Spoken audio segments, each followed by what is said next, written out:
G'day, hobbyist. Anthony, AOS coach here, bringing you another faction focus, one that's a little bit hairy, a little bit scary, a little bit bestial. We are talking about the Beasts of Chaos, and I couldn't think of any two uglier, manipulated, corrupted chaos beasts that I could find in Australia. The first one, I have the most disgusting one himself. It is the Overlord, Joel McGrath. How are you, Joel? Good, McGrath. How are you, mate? I'm surprised you didn't pick cancel. Like, what's going on here? No, not quite. So, Joel, quick introduction. Actually, introduce you. You are the Overlord. You can tell everyone who you are. Yeah. So, for those that don't know me, I am Joel McGrath, the Overlord of Measured Gaming, which is a gaming club based out of Bengal, Victoria. And yeah, I run that shit. So that's me. Not only do you run that shit, you run the Beasts of Chaos, and you kick serious ass with them. So, Yeah. very privileged to have you. Thanks, mate. Yeah, they're a really good army. I love them. They are good, and they're one that is, everyone's still kind of finding their way through it, and they don't quite know. And you came fifth for KenCon. Yeah, fourth, mate.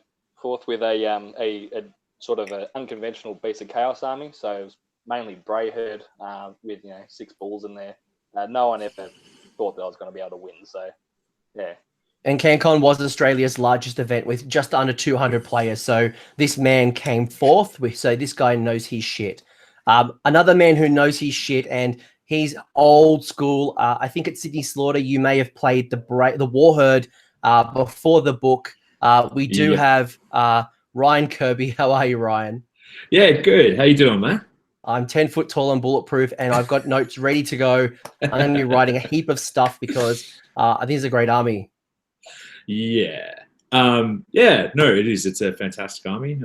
I've loved using it, and bulls have been some of my favorite models since I started collecting fantasy miniatures. So no, it's great to have you both on the line and talking all beasts. So, Beasts of Chaos, it's one of the newest books that have come out, and it's an amalgamation of 3 factions. I guess first introduction question is, who are the Beasts of Chaos?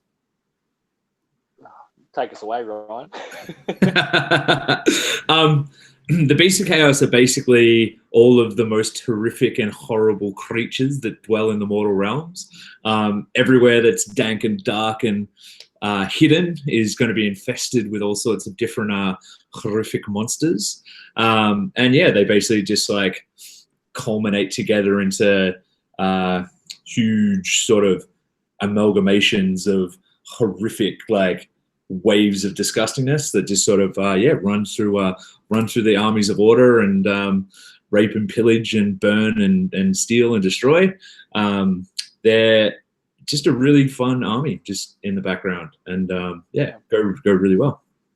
Yeah, so they're the children of chaos, right? Yeah. So they are chaos. Anything that they do is pure chaos. They don't particularly favor one god. They're just chaos as a whole, generally. And yeah, they just do not like civilization whatsoever. So you'll tend to see them raiding little villages and towns and all that from the forests. So yeah, super cool. Yeah, I love the fact that as an old school Warhammer fantasy player, they've kind of kept that that beastman kind of feel. And then I think we were talking in the chat earlier that this really blown that up and made it massive under the mortal realms. Yeah, well, it's just sort of like, they're not just hanging out in woods now. Now they hang out, underneath giant mushroom forests and in the canopies of disgusting stalagmite tree things. And so everything's just sort of been cranked up to 11 or 12 on the fantasy meter. And yeah, it just makes them even more cool than they were in fantasy. Yeah, absolutely love it. And they recently had the made to order where you could have those Nurgle and Khorne type models, and it's a converter's dream. That's why I love the Beast. So, how long have you guys been playing Beasts of Chaos for? Yeah, I've been playing for about a year and a half. I never actually touched them in fantasy, so I just jumped on board with them prior to the Battle Tome even was a thing. So yeah, it started off with Grey Herd and War Herd, had 2 separate armies. and yeah, just been killing it with them since, really. So it's been good. Yeah, right. I bought 3 boxes of Minotaurs when the models were first released. I had no interest in doing a Minotaur's army. I just liked the models so much that I bought them and kind of painted them, and they were just sitting in a box for years and years and years and years. And then I got hobby shamed into coming to Sydney Slaughter.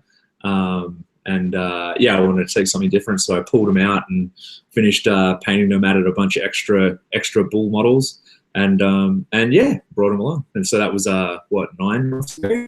So I've been playing with my Beastie Boys for about 9 months now. So neither of you boys jumped on the bandwagon. It wasn't like this book dropped out and then you ran out to get the biggest filth. What drew you to this army? Well prior to a book being released. Go, John. Oh, all right. What's not to love about bloodthirsty bulls and murderous cows and goats? They're just so cool. It's just the coolest faction that you could ever collect. From a gameplay perspective, a narrative perspective, or just a hobby perspective. There's so much awesome about it just as a whole. Yeah. Mine was definitely thinking about painting them. So I wanted to do at the time I was messing around with painting skin tones and getting depth in my models without like using shades and having it being too regimented in terms of the layers. So I wanted to play around with all its different techniques, and they were just like a huge canvas for messing around with those techniques, because they're just huge, muscled, terrifying bull men. So there's lots and lots of surfaces to play around with and do fun stuff with. So I think I came at it from a bit of a hobby angle as well. So and then when I just had the models, so I thought, sure, I'll just add what I ended up having. I had to buy an extra 3 boxes of Minotaurs and 30 Ungor Raiders and 2,000 points Warherd army. Nice. That was fine. Looked real good. That's great. And one thing that I really love about it is there's 3 different, obviously there's many different ways of building it, but it was that wonderful combination of Brayherd, Warherd, and then they brought the Thunderscorn in. So there's so many different ways you can build and create an army, and the book rewards you for being mixed, or it rewards you from going in deep. So a lot of variety, and I think you've kind of seen that trend continue in the Gloomspite kits, and I think books in the future are going to kind of follow that trend because it was successful. Yeah, absolutely. Really started off with the Legions of Nagash Battalions, didn't it? Just the culmination of all the different types of units, just make it into one book. So yeah, that's great. So what are the strengths of a Beast of Chaos army? There's a few different ones, isn't there? Really. So you've got strength in numbers with your Brayherd. You got just raw damage with your Warherd. You've got speed of the Thunderscorn, and then you've just got the trickery of Zinch. Really, you can go deep in either of those 4, or you can just take a mix, and it'll still be a competitive army, in my opinion. So, I at this point, and especially before the Battletone came out, I think the strength was just no one had ever seen it before. So when I'd roll onto a table with a unit of 6 great axe wielding Bulgors, and then just delete a unit in one foul sweep, people would be like, oh, okay, that's what they do, right? And I continued having a little bit of success with that at CanCon this year as well, with people oh, have you ever played Beast before? No, this is the first time I played Beast. Okay, cool. Well, I'm going to tell you exactly what everything does, so it's not a surprise, but it still might be a surprise. Yeah, you tell people what things do, and then when they actually see it, it's completely different. Yeah. Yeah, there's definitely stacking attacks with Gave Spawn. People don't really expect to lose sort of an entire flank of their army from one unit's attacks. I'll tell you that. Yeah, and to be honest with you, I'm yet to play a Beast of Chaos army. I've played prior to the book, I've obviously played fantasy, but there just isn't that many Beasts of Chaos armies. So I think it's gonna. What do we have at CanCon? 2, 4? Yeah, there's 4 of us. Yeah, so 200 odd players. There was 4 of these armies. You probably see more of them coming along, but certainly there's that surprise factor as well. As like, what the F do these things do? Look, the reason for that, in my opinion, is if you already didn't have an army in fantasy, or if you didn't enjoy playing Brayherd or Warherd in the early days of Sigmar, then the chances are that you've never actually even thought about collecting them, really. You will start to see more armies pop up, but they're going to be predominantly Zinch stuff, just because Enlightened, Skyfires, and Zangor were all pretty good back in Age of Sigmar 1.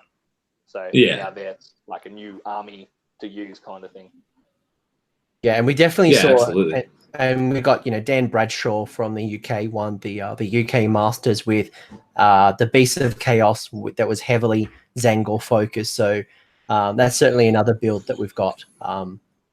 I don't know. There's a bit of controversy. Maybe are they real Beasts of Chaos or are they Zench or? The community is definitely divided online. So there's the people who don't mind Zinch, who have obviously already got the models, and then there's everyone else who hates Zinch. So it's like playing Daughters of Cain with Beasts of Chaos. It's like it's the crutch. It's like it is for sure, 100%. And that's how the community's already jumped on board that opinion and just say, oh, if you're playing Zinch, good on you for doing well, but you're not playing with my army, kind of thing. Well, let's be honest. Like Gabe, did Gabe even get into the top half? Okay. So Zench players, we're not hobby shaming you here. If you want to really test your skill, don't use the crutch that is Zangors and Enlightened. But I think that's a really good point. Is that if you're a Zench player and if you're a Zench player and you've got those Skyfires and the Enlightened, and you want to try to play a different style and you want to tap into something unique, you can play with Zench or you can play with the Beast. So I think that's pretty cool.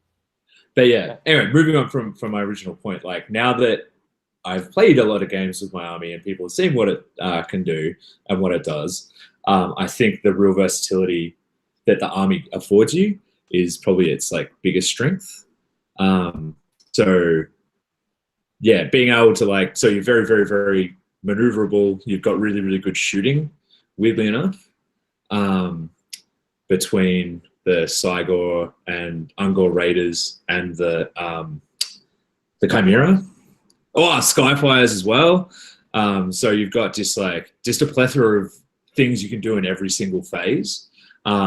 It's kind of hard to do all of that in one faction, in just one army. I was messing around with some lists the other day trying to figure out how to dish out a few more mortal wounds and what my army does at the moment. So I was like, I'll take a unit of Skyfires and a Shaman, pop in the mortal wounds on a 5-up. And it was 380 points, which would be, I'd have to drop both of my behemoths, or drop a Bray Shaman and a unit of bulls or something. You have to sort of give up a lot to maximize out in the shooting phase. There's some challenges there in terms of the list building, but the fact that you can just do everything, you can do something in every single phase, makes the army I reckon makes the army really strong. So what are the limitations or the weaknesses that you need to factor in or consider when going Beasts of Chaos? You've got a heap of weaknesses, in my opinion. You've got shit bravery. You got shit armor saves. Bravery to a point. Warhead, they get extra bravery, but I see Ryan sort of cringing at the camera. Man, my bloody bulls never take a bravery check. I know, that's right. But so I'm speaking more on a Brayherd side of things. The shit armor, shit bravery. So losing your bodies really quick is very detrimental to your game plan, really. Well, and you also have that combo because you're forced to ambush in the first turn, and the whole point of ambushing is to get like away from your deployment zone, and the cool army bonus that you get to make your army not run away is only 6 inches. It's a 6-inch bubble from the Herdstone first turn. So yeah.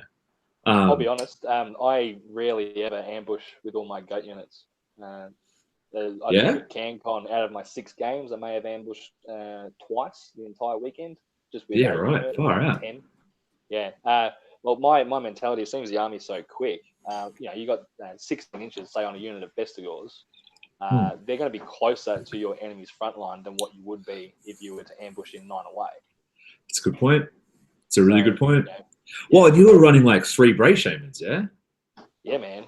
Yeah. Yeah, they're quite necessary. So those playing at home, Bray Shamans, the unit of Bray Herd is wholly within 12. They get +3 of their movement characteristic. So yeah, it makes it go super fast. Oof. Yeah. You guys are dropping into advanced tactics already. Far out. I love it. You guys are just like frothing at the mouth. Tactics. Yeah. I would just like to say my biggest challenge playing with Beastmen is the Ethereal Amulet. That thing can fuck off. I hate it. I hate it. Every time I come to a table and I see a Vampire Lord, and I'm just like, right, cool. Well, I guess you win. I guess I'll just pack up my toy soldiers and go home then. Fine. Is that because you don't have the volume of attacks, or why does something like that stop you from achieving your goals? Oh, it's just the way I run my army, because it's I go so heavy in the War Herd. It's really like minimum attacks with a high rend and a high damage output. So if you're just not getting those attacks through, it's the same as Ishlian Guard, man. Like I played a Ideness player in round 3, Matt Edwards, awesome dude.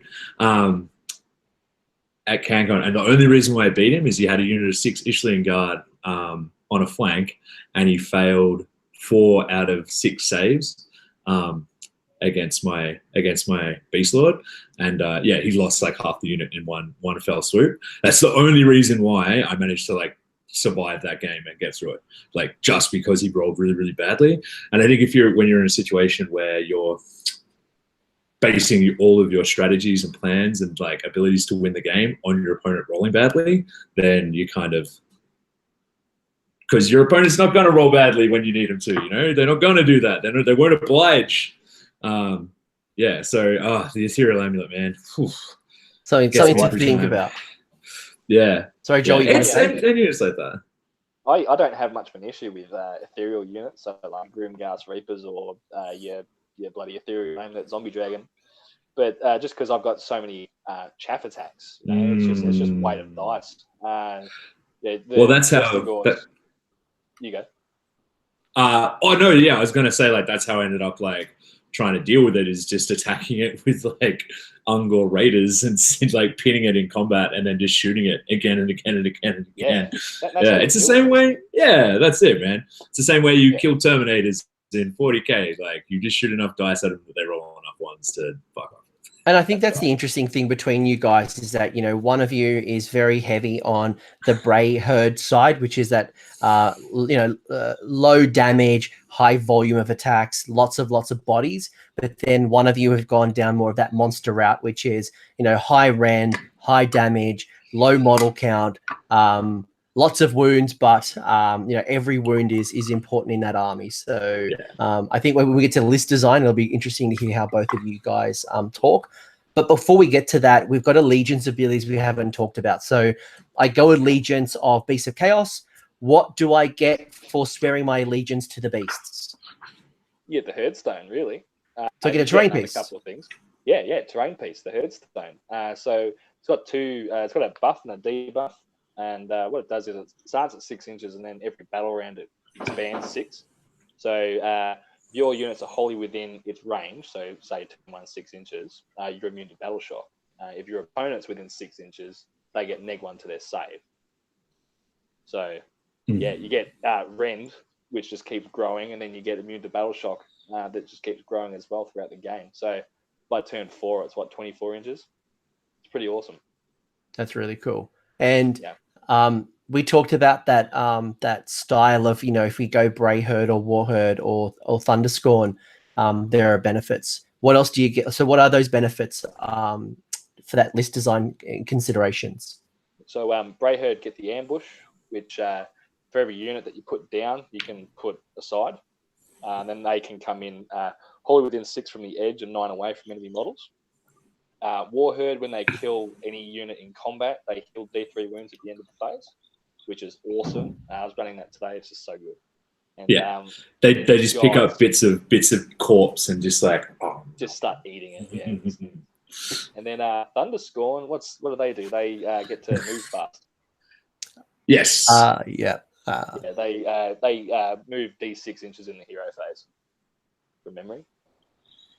Can move a distance and equal to the roll, so it's an extra D6. Yeah. So you get nice and quick.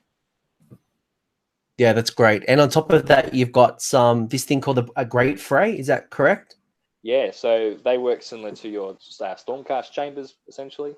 So there's 3 to choose from. There's the All Herd, there's Dark Walkers, and then there's Gave Spawn. So, and what do they give me, or which ones do you guys like? I think I've only ever run Gave Spawn, yeah. So Gave Spawn is the winner? In my opinion, yes. I think the other ones are really, really, really, really, really fun. The reason why I went Gave Spawn is the extra attacks. So the special command ability that you get from choosing a Gave Spawn army, Propagator of Devolution, and it's if you're within 12 of a wholly within 12 of a spawn at the start of the combat phase, you can just get an extra attack. Command point. It's pretty good. 1 command point, 1 attack for every single model, and it's for all of your melee weapons as well. Yeah. So it works really well on chimeras and all that stuff because it's just they've got 4 attack profiles. Yeah, unreal. Also, with the Gave Spawn, the reason why I reckon it makes it so good compared to the other 2 is you got the command trait Unraveling Aura, which so your general has to take it. Basically, he can just unbind a spell like a wizard, which out of the 3 is the best, which isn't that great anyway, but it's still good. And then the artifact, which is my favorite thing in the book, favorite artifact in the book rather, is the mutating Nail Blade. So it adds 2 to your damage characteristic on a hero, but if you roll a hit roll of 1, then you suffer a mortal wound. Now this goes best on a Beast Lord who's a 90-point model. He has 6 attacks. Seriously, I've got that many stories of this guy can't go and just kill and stuff. It's so good. So 6 attacks. He's 3s and 3s, neg 1 damage, so it goes to 3 damage. He automatically, he rerolls hits of 1 normally, so he's ignoring that mortal wound back. And then he's winning on 3s, rerolling against heroes and monsters. He can pack on the damage with 3 damage a pop. You what? Wait, does he just get to reroll against heroes and monsters? Yeah, man. All right. You didn't know that. All right. So if you're watching this video, press pause, write that down in your little Warhammer journal. Write that shit down. Joel has just dropped some gold. If you're running Gave Spawn, you need a Beast Lord in your army with that weapon.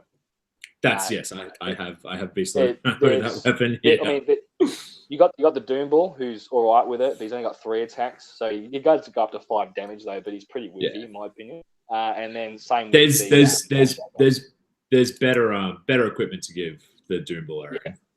Yeah. And then one thing else with the Gave Spawn, which is hilarious, and it saves my ass a couple of times, is whenever one of your heroes dies, you roll the dice, and on a 2-up, they turn into a spawn, a chaos spawn. You can place them within 6 inches. So into combat, you can put them into a unit that hasn't shot yet, or a unit that's about to charge, or you name it. It's so good.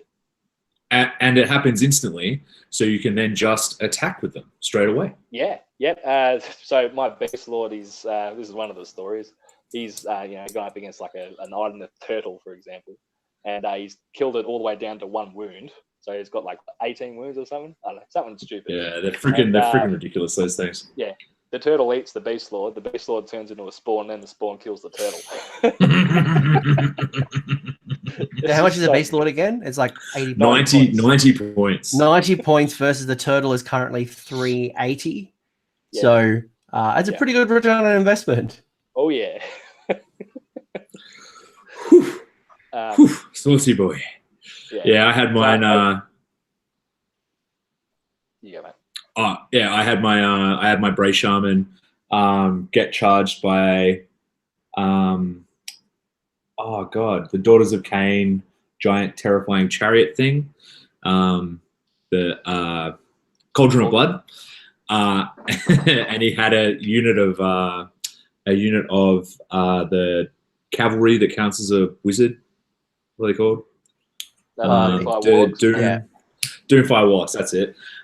So he charged my character, killed it with the cauldron like easily. So I popped it 6 inches on the other side, and then it rolled double sixes for my attacks. So it pumped 12 attacks into his Doomfire Warlocks and wiped them off the objective in relocation orb. I have heard some pretty good shenanigans with spawns. So good. I suppose we better touch on the other ones real quick. Yeah, absolutely. So All Herd is the first one out of the 3 in the book. Basically, this, if you're going to go for like a summoning army, you want to take this, because what it can do is its command ability allows you to swap a command point for a primordial call point, which I don't think we actually touched on. So we'll touch on that real quick. Yeah, we should talk about that, sure. Yeah, with the Herd Stone, you can sacrifice, you can dish out D3 mortals to a unit within 3 inches of it if another hero is there. And basically, for every mortal that you deal, you get a primordial call point, plus then you get 1 for each turn, each of your turns. So you can use those points to summon units. It starts at 3 with like a unit of Ungor and a Spawn, goes up to 10, which is a Chimera and a Gorgon. There's a whole heap of other ones in between. I don't think we need to touch on them, but yeah, they're pretty good. Yeah, absolutely. And when you summon one of these units, you just deploy them in the same way that you deploy from ambush. So they just, at the end of your movement phase, they just appear on a table edge within 6 of the edge, but more than 9 inches away from enemy units. It's a very, very, very, very useful little bonus for the allegiance. My favorite unit to summon in is a Cockatrice. Yeah, right. Yeah, so they cost 5, which you can get from turn 2. Turn 2, yeah. Yeah. What they do is they're a flying unit. They're a monster, but they're not a behemoth anymore. They're really cool, and they've got a shooting attack similar to a Chimera. What they do is choose a unit within 10 inches. On a 4-up, they take D6 mortals. Right? Yeah, so they're really cool. Just summon in and kill that support hero at the back, because they got like 10 attacks on the charge as well. Yeah, so you can really use summoning to your advantage. You don't always have to save up for the 10. You can always just settle on like a chariot, even if you tie up a unit in the backfield that's shooting you, or a Cockatrice to kill out that support hero. So well, and it's like it's a roll to hit, but it's not like. Yeah, it's an ability. It's not a to-hit roll. Yeah, so it's not like you can mod it down to 5-up with the units that you're shooting at is within sort of 3 inches of another unit. So, it's really good for picking out characters and stuff. Yeah. And 5, that's crazy. Yeah, crazy. Yeah. So going back to the All Herd, they've got the artifact is usually extra rend on your weapon for however many models that you're attacking. Can't remember, it's like +1 if it's 10, +2 if it's 20. Yeah. You can't push it up over, is it -3, I don't think? Yeah, can't have more than -3, yeah. Yeah. Yeah, it's kind of poo. And then I can't even remember what the command trait is. I think it's extra run rolls. Or reroll charge rolls made for friendly All Herd within 18. If it's the general. Yeah, which is pretty good. It's not bad, but yeah, the only reason you'd be taking All Herd for is if you wanted to summon lots of stuff. Yeah. And then the last one. If your backlog of painted models was pretty big. Yeah. Now we're getting into my personal favorite, which is the Dark Walkers. Talk to me. I like this one. So I've been using this today actually. Ninjas. With a War Herd army. it's really cool. So what it does is it allows you to ambush your Warhead and Thunderscorn units as you would your Brayhead, so one down, one up, and that's really cool. And it also lets you bring them on half of those units in ambush on turn 2, which is huge. It is huge because one of the downsides with ambush generally is having to put it on turn 1. So that's always beneficial. Then what is it? The artifacts garbage. Is it once per game? Select the terrain feature on a 4-up enemy units within an inch. Take D3 models. I think that's right. Yeah, on a 4+, it's D3 models. Yeah, so that's the downside of this one, just that tax. And then you've got the command ability, which is really good. Basically, you can scoop up a unit of yours off the table, and then in your next movement phase, so it's like the turn after, you can place them down anywhere on the table 9 inches away from enemy models. So yeah, that's really powerful. Really good to be using it to reposition units that are quite slow or can't get over those chaff screens. So I was using it today with Warherd, so 6 bulls, pulled them off turn 1, turn 2, deep struck them behind a cauldron of blood for daughters, and got the charge and took it off. Really I can imagine something like that would be crazy good for things like, I don't know, relocating orb, one of those random like gifts from the heavens or something that kind of drops in the backfield. Just be able to pick a unit up and then kind of teleport them. That's awesome. Look, but it's also is a game about movement. If you can reposition, then you're laughing. Yeah, it's also good for getting your units out of trouble too. If they're going to get sort of cranked off the table, or if you're worried about them getting cranked off the table, so you can just sort of get them out of harm's way. With this one, you do have to retreat them away so they're not within 9 inches of enemy models. That is one of the downsides to it, but you can just retreat them, then pluck them off, and then set them up again next turn. So because it does say that you can use this command ability at the end of the movement phase. So that's a really good point. That if you're stuck in combat or you're about to be charged and you're inside that 9 bubble, you can retreat them and then teleport them because it's at the end of the movement phase. Yeah. And so it's because you got so many movement shenanigans on so many of your units, it's sort of not hard to get more than 9 inches away from an enemy unit, really. No, I love it. That's awesome. So there's a whole range of benefits through the Great Phrase, and starting to think about what appeals to you, then can kind of start moving into list design. It's like, right, well, I really want to do teleports. I really want to be doing a bunch of spawn shenanigans. Where do we start with the heroes? What are the heroes that really stand out for you, and why are they a consideration at the start? Well, we've already talked about the bloody Beast Lord with the mutating Gnarlblade. That guy is plum. he is the best hero choice in the book, in my opinion. Yeah, for that reason.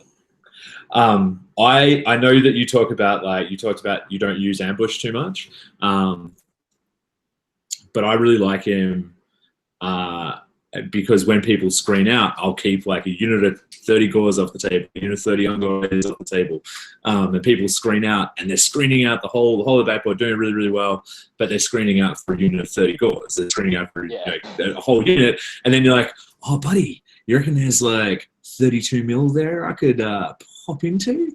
And the amount of times that just in the back little corner there, you have just enough space for this little like crazy like mad dog suicide murderer like to run and just take out something in the back line. It happens a lot. I must say, feels good. Touching on ambushing again, I must say that it is a really good tool to use just to keep your opponent second guessing themselves and having to screen out and zone out their backfield in their deployment zone, just so that there's not as much shit on their front line. Yeah. So it kind of takes their units out and it gives you even more strength in numbers in a way. Well, No, go on, please.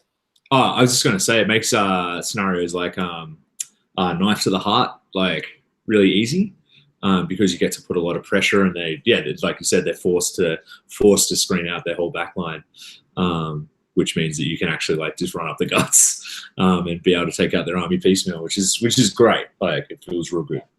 Yeah, I used to play Legion of Night under the Legions of Nagash, and they have the same type of ambush kind of rules. And you're right, like the psychology you can do even in deployment, and you're like, because they're really scared of like your big beasts, or they don't know not what you're gonna do. There's some really cool things you can do just in the deployment, let alone actually then coming on the board and messing shit up and taking down flanks and. Awesome. Yeah. So what other heroes do we like? The Doom Ball is one of my favorite models of all time. It has the biggest axe that I reckon is the biggest axe, maybe. Excluding like bloodbursters and stuff. Yeah. Or even then it's pretty big. It's a big boy. Axe to model ratio, it's pretty big. It's definitely up the top there. Yeah. But and it's just so imposing, and it just looks so cool. And the model is really like, I have a metal one and a fine cast one, and like even the fine cast one is just like real crisp. Like they really nailed that model. It is. I agree. Yeah. I got 2 of those guys. Yeah, they're so freaking good. In the game, he's like, I really like him. He was my general when I was running War Herds. And his command ability is +1 to wound rolls, so it just sort of takes out any of the troubles that you'd be having when you're rolling through a unit. So yeah, you can choose a unit with wholly within 12, and they get +1 to wound, which is pretty helpful. Yeah, and then beyond that, he's 3 attacks, -2 rend, and damage 3. Yeah, tends to just sort of smash through units pretty handily and sort of break stuff up. He doesn't get any reroll shenanigans, so he can be like he can be a little bit swingy because hitting on 3s and winning on 3s can sort of go either way. But yeah, I dig him. Are there any other heroes? Like I'm waiting for I want to hear like the Great Bray Shaman, which like back in the day, like back before you got a book, this was the shit. You could summon everything and anything, and it was crazy good. And it kind of got a little bit tweaked. Is it still good? Yes. The Bray Shaman. Yeah, he's amazing. 100 points of just awesome. Yeah. So what he does is he's a 5 wound model with a 6-up save, right? Nothing special. He does, however, give the extra 3-inch movement to all the Brayherd units in your army that are wholly within 12, which is huge. And then he's got a spell, which is called Devolve. Now, what this can do is you pick a unit that's an enemy unit outside of 3 inches of your models, and they have to move as close, 2d6 inches to like the closest of your units. It's weird. It's sort of like a scorpion, get over here kind of. So you're pulling them into you. It's like I don't. So this is awesome for like people like with missile attacks, and maybe they don't want to be in combat, and you kind of like pull them in, or like how do you use that spell? It's also really good for pulling heroes off objectives in like places of power and stuff. So people get pretty situated there. Say like, I don't know, they're Vampire Lord on Zombie Dragon, and they've got screens out the front, so you're never going to be able to get to it. You just pull it over the screens, and then you just zip your shaman in around behind and get that objective. That's really super annoying for those objectives where like they accumulate over time. So it's like you hold it for three turns. You're like, yeah, I've got 8 points. Nah, get over here. You're stuck with 4, and then I go back and start again. That's right, mate. Oh yeah, right. That's brutal. Yeah, John, this is why you're number 4th at CanCon. There was a couple of times at CanCon when I tried to cast it, but I failed both times or I got down. So, there is a pretty decent spell that goes with the Bray Shamans as well. So it's just unfortunate they're only a 1 spell caster, But they're super good. That's why I run 3 in my list for all the time. Yeah, I mean, casting 1 spell, dispelling 1 spell. I run mine. Just because I need to have something hanging out within 3 inches of the Herdstone to get more primordial core points. So I have, and then also to have a bit of like magic defense. and to help my units like sprint off the line at the start of the first turn, like help my screening units like sprint up the line at the start of the first turn. But yeah, beyond that, like I tend not to. Yeah, they don't really get that much of a run. My shaman, she tends to just sort of sit on my herdstone, accumulating primordial call points, and then running onto an objective at the second half of the game if I need him to. And yeah, beyond that, I really like using Titanic Fury with the Gorgon and Gave Spawn. So it's basically just choose a model that's a monster and it gets an extra attack. And then you can do the same thing with the Gave Spawn. So you end up like you can pump a bunch of extra attacks onto a Gorgon and just watch it run through a whole bunch of units, which is really handy. But yeah, it's pretty. Yeah, I don't know. I refer to him as my slitty boy. He's there just slitting everyone up. I guess when you're not running like a lot of Brayhead units, you don't really have much utility for the Shaman apart from that's it. Being the bonfire stoker. Yeah. Yeah, that's exactly right. Well, because my other two characters are too busy like getting into it and dying real quick, but getting into it. So I need someone like I just use them to hang out in my backline.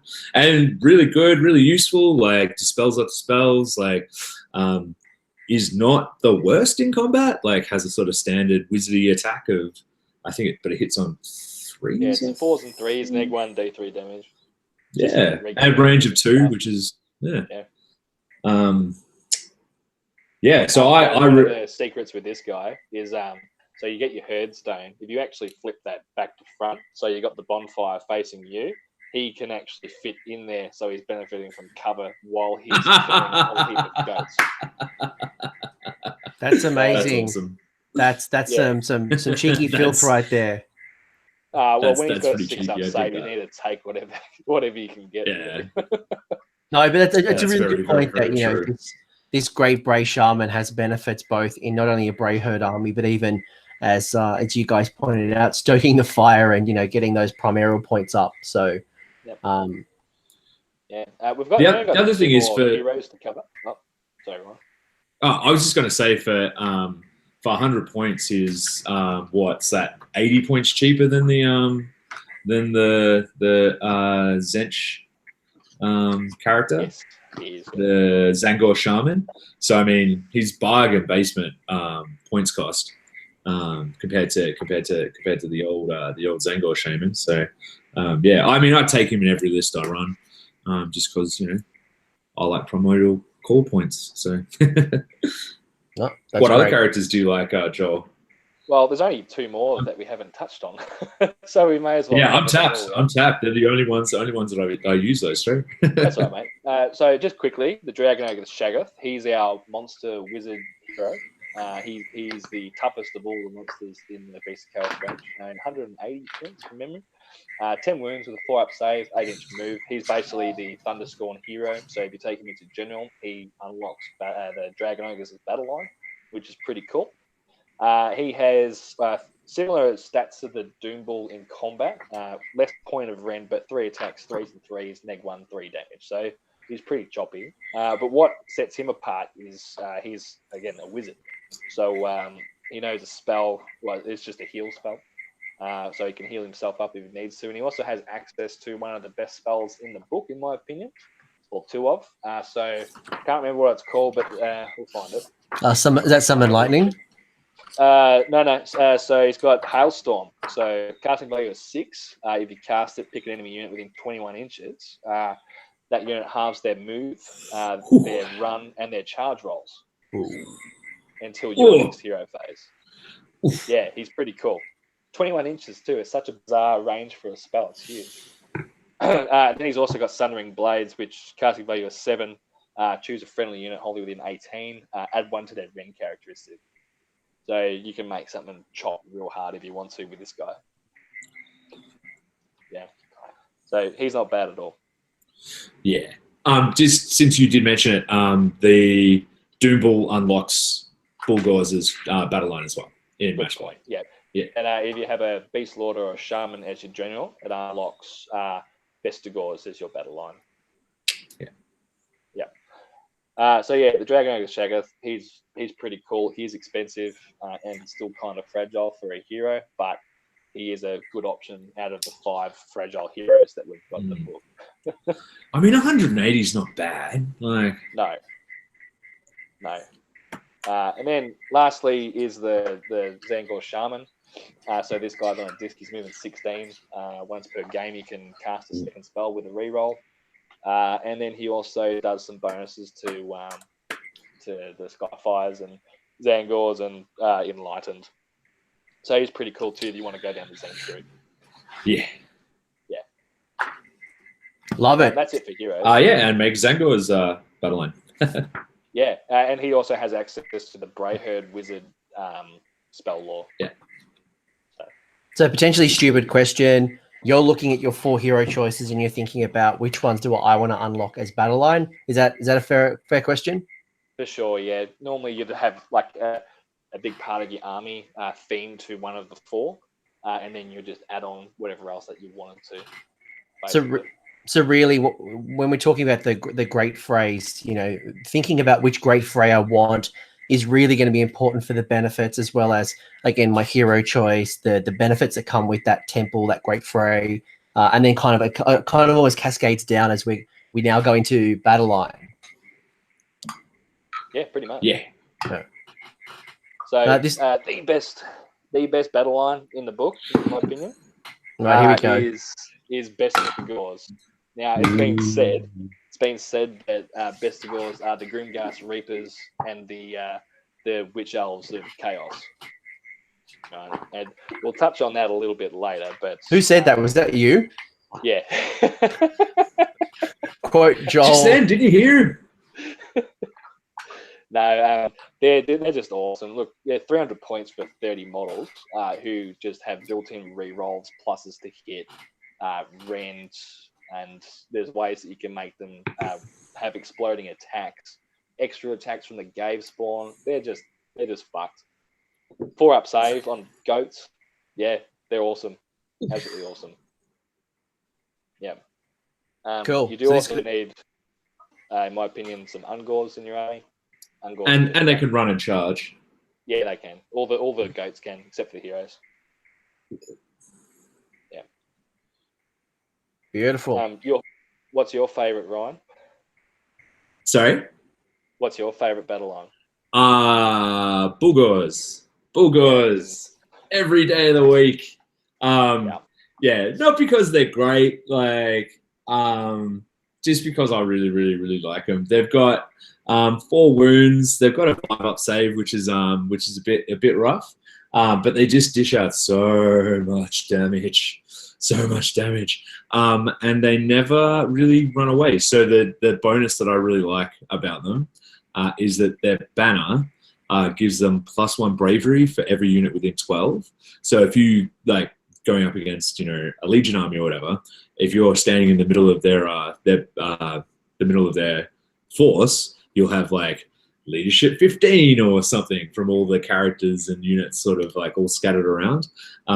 So they just don't run away, and they just hold the line, and they're just real good. I really, really enjoy them. The double-handed axes are the ones that everyone seems to use, but I've got 3 units armed with the different weapons, and I get a lot of utility and a lot of use out of the other weapons as well. So because they hit on 4s, so they're really not very good at hitting.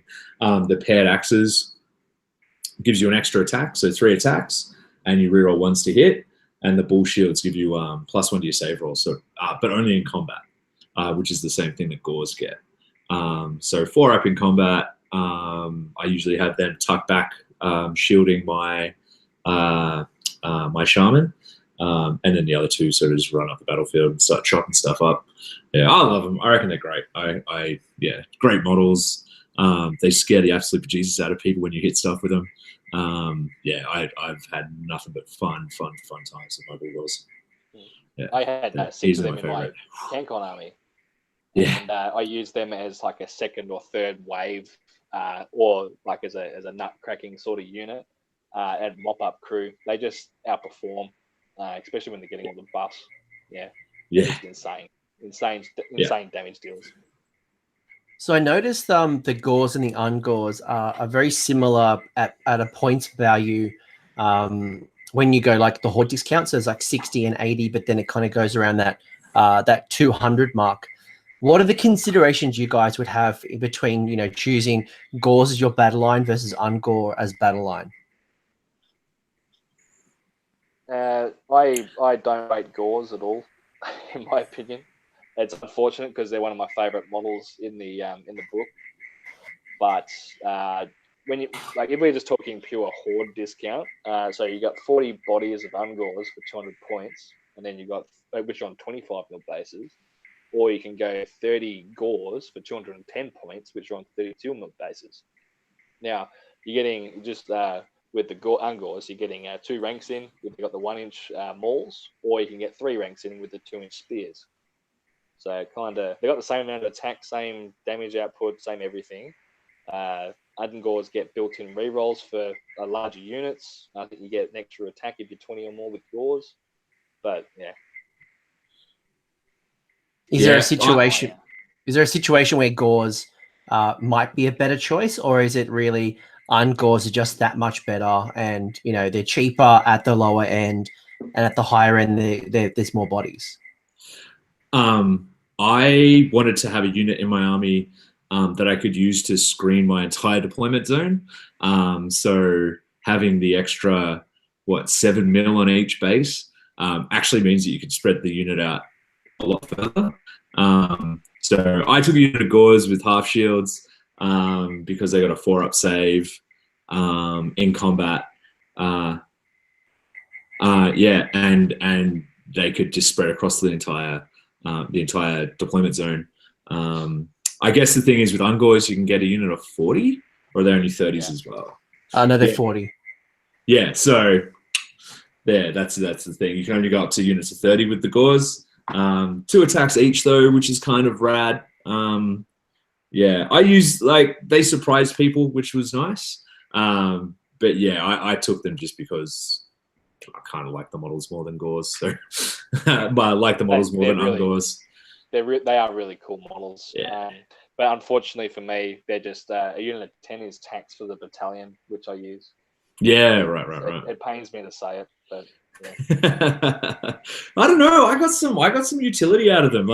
They look so imposing and they look so scary. But I guess that's the thing is I have this army where it's a bunch of big scary monsters and a bunch of real scary looking units, and then you're like, oh no, and you've got a horde unit. Oh no, you've got it all. Little do you know, the horde unit is a bit shit. So I liked having them. People would make terrible decisions in terms of target priority and try and pick out my gores for no real reason and just go chasing them. So I used them as a nice distraction unit and yeah, they did kind of well. And then they also died a lot. Yeah, that also happened. Yeah, they do that really well. Oh, it's brutal. Yeah, I'm definitely more of an ungore man myself, but I do see why people like gores. As I was saying, I like them as well. But from a pure competitive approach here, ungores, in my opinion, just far outweigh gores. Yeah. And obviously that's the context, is that we're looking at this at a competitive point of view.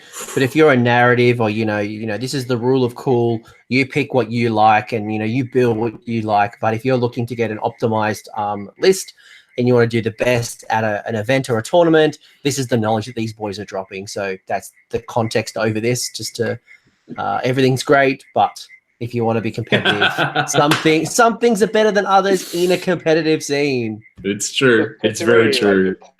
To reiterate your point there, Coach, this army is just great for a collector. There's so much awesome models, a lot of the beast players and a lot of the beast players who are on the forums and all that, they're not competitive players. They just play this army because they love it. And if that's for you, go for it, guys. But just so you know, this army is competitive as well.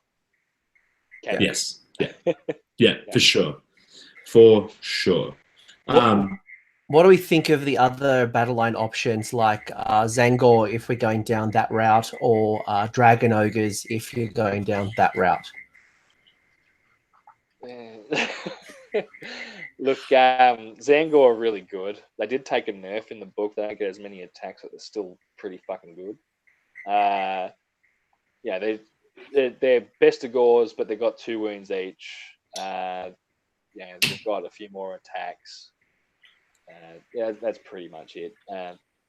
They can do some mortal wounds if you got more wizards around them with their banner. But yeah, there's not a unit that I really enjoy playing with. But just for reference, throughout this entire thing, I'm not a big Zenk person, so I'm more of the true goat, if you will. Yeah, I think that they're really useful. But if you're going to have, it's sort of that thing like with the list, you've got all of these different components to it. But once you choose your general, then you've made your choice, and that means that you got to just double down on that and like just go in that direction, go in that path. Like, if you're going to take a bloody Zangor Shaman as your general, then you might as well take like a couple of units of Zangor as your battle line, and then you might as well take a War Battalion that makes them a 1-drop army. Like you should just double down on that. And if you do double down on it, just go a full Zench army. Works real good. They're really good battle line. Joel, would you agree with that? It's the doubling down. Yeah, well, because it's the same with the running war herds like I do. Like I got 3 units of Minotaurs because they're bloody battle line and they hit stuff real hard. Like, and there's a War Scroll Battalion that allows me to pile in 6 inches and have it as like a 5-drop army. That's the great thing about the Force is that once you make that choice and commit to that sort of angle, you can sort of really double down on it and add in a bunch of different units to really support that. And it's one of the reasons why the book is so versatile and so interesting and can be really competitive. One thing that I really like about Beasts is, probably unlike a lot of faction, is you've got a really wide variety of options outside of battle line. So for those units outside, you've got monsters like the Cockatrice and the Manticore. You've got, you've got so many options. What do you guys like, or what are some of the things that you might consider from the non-battle line units? Not behemoths, but like the non-battle line. Ungor Raiders. I've already touched on why I like the Cockatrice, but Ungor Raiders, hands down, one of the best units in the battle tome. Oh my god! Yeah. I ran why? 6 Why? Tell us. I ran. Man, shooting's dead. Shooting's out of the game now, bro. No, because some people might be like, "Oh, I don't really not run that at the moment. Like, why should I run it?" Look, from someone who just ran 60 at CanCon in 2 units of 30, let me tell you, shooting is not dead in the meta. They can kill.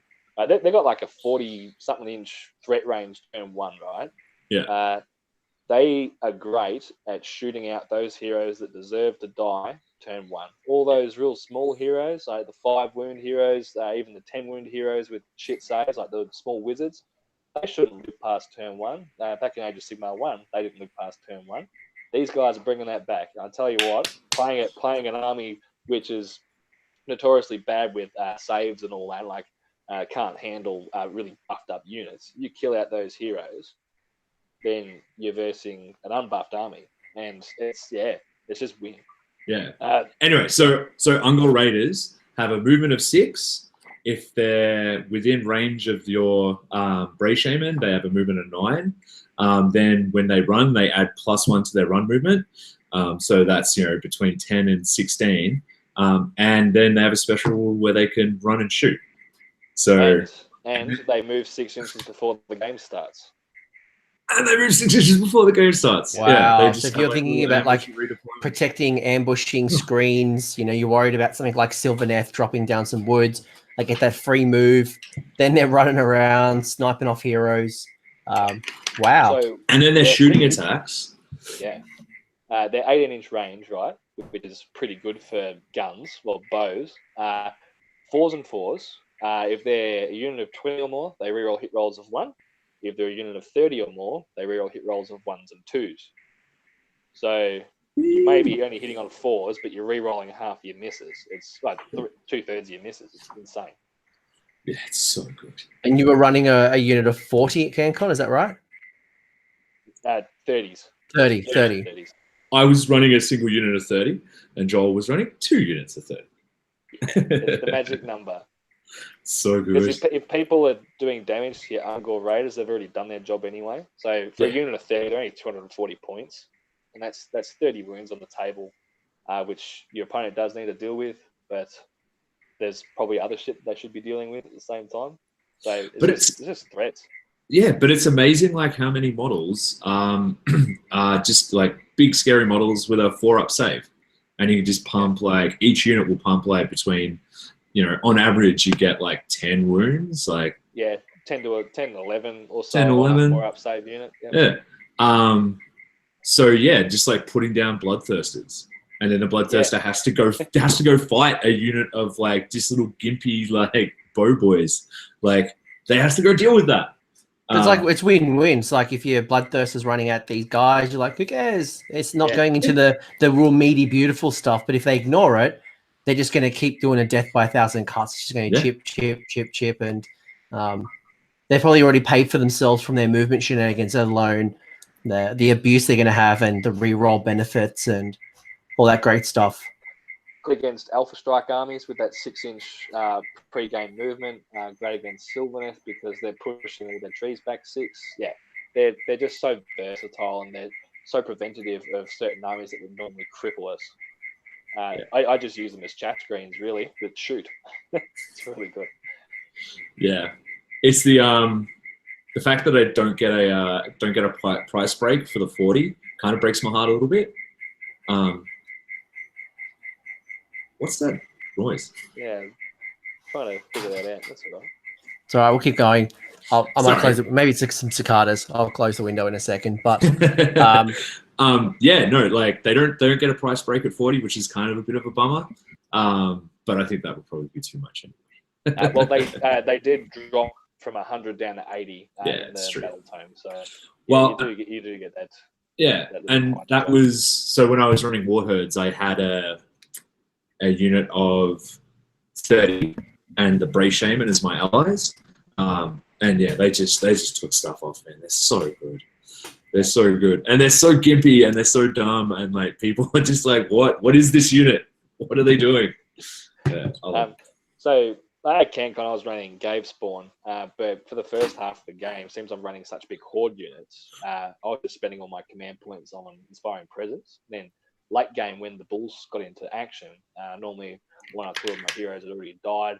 Roll that 2 up for the spawn, and then that's when I'd be spamming all my command points. If you've got Inspiring Presence covered on a unit of Ungor Raiders, they can literally hold up an army, which isn't Daughters of Cain, for a good 2 turns. Yeah, it's amazing. They're so freaking cool. What else do you run? I don't really run anything else. What do we think of things like Chaos Spawns, the Chaos War Hounds, the chariots, the Tuskor chariots? Like, is there a place in a competitive field for these types of units, or are they not really? Running Gate Spawn, I generally take a single spawn in my list, just so I don't have to get a character killed to get my Gate Spawn bonuses, because I don't really need to stress too much about Inspiring Presence for bulls. If they get pinned down first turn or what have you, like I want to start putting out those extra attacks from my command points straight away. But also Spawn are just kind of pretty good. Like they, 50 points for 2d6 attacks. Like I don't know, I really like them. Like I say, always run them. Great around the headstone with that -1 rend. Yeah. Yes. Yeah. Really good. To touch on the rest of the units there, Coach. So in my summoning pool, I had, which weren't monsters, so which I took to CanCon anyway, was a unit of 10 Chaos War Hounds, a chariot, I had 4 spawns, and then the cockatrice and a chimera, but that's a monster. So they were the only things that I was looking to summon. Wasn't interested in summoning anything else.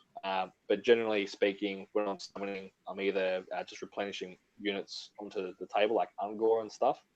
So I never actually summoned in the Chariot, never actually summoned in the Chaos War Hounds. Yeah. So why would you keep them in the summoning pool versus actually choosing them to be on the table? Well, it's options, mate. You've got a toolbox there. You may as well fill it up with sandwiches. But is there any reason why you wouldn't say, for example, sorry, I guess the question I'm asking is, why wouldn't you pay for a chariot to be in your army list? I guess that's a kind of question. Like, would you go down that route, or are there just much more benefits by keeping them up in your sleeve for situational events? Look, I'm not a big fan of the chariots at all. They do fit in battalions. However, for 60 points, I just prefer 10 Ungor. That's just my feeling towards them. And then the Chaos War Hounds, they don't fit anywhere in a battalion. So that's why I don't take them. Simply because of that. Ryan, any thoughts for yourself on that situation? I mean, none of them are Minotaurs. No, I actually wanted to do that. A bunch of chariots converted up with just Minotaurs on the back, rolling around, just smashing stuff. I just sort of just haven't ever gotten around to getting those models. They're not that's not the kind of aspect of the army that really appeals to my aesthetic. But I think there's definitely a place for them. The 60 points is really nice for just a single model, just to sort of run up a flank. And they deal out a bit of damage. They sort of do a bit of stuff. So I guess what I'm hearing is that while things like the War Hounds and the chariots are cool and they have got value, you've just got so many cool things like the Ungor where your points are probably better spent, or even what we just talked about with the Ungor Raiders, where your points are probably better spent there as opposed to, and if you need it, summon a chariot, summon. That's exactly right. Yeah, it's only 3 primordial core points, which is you're getting turn 1, pretty on average, and then turn 2 if you're lucky, even unlucky. So look at the only use I can see for a chariot is ambushing it and then charging and tying up that shooting unit in the back, because they get a natural reroll to charge, which is kind of handy. They got 6 wounds with a 4-up save, so that's not too bad. You get to reroll hits, or you get extra attacks now. I think double their attacks on the charge. They're not bad, but again, they're just they're not my cup of tea. What about how I like to play? Yeah. What about Centaurs? You ever run Centaurs, dude? No. I see the use for them, but they're similar to chariots, They're fast.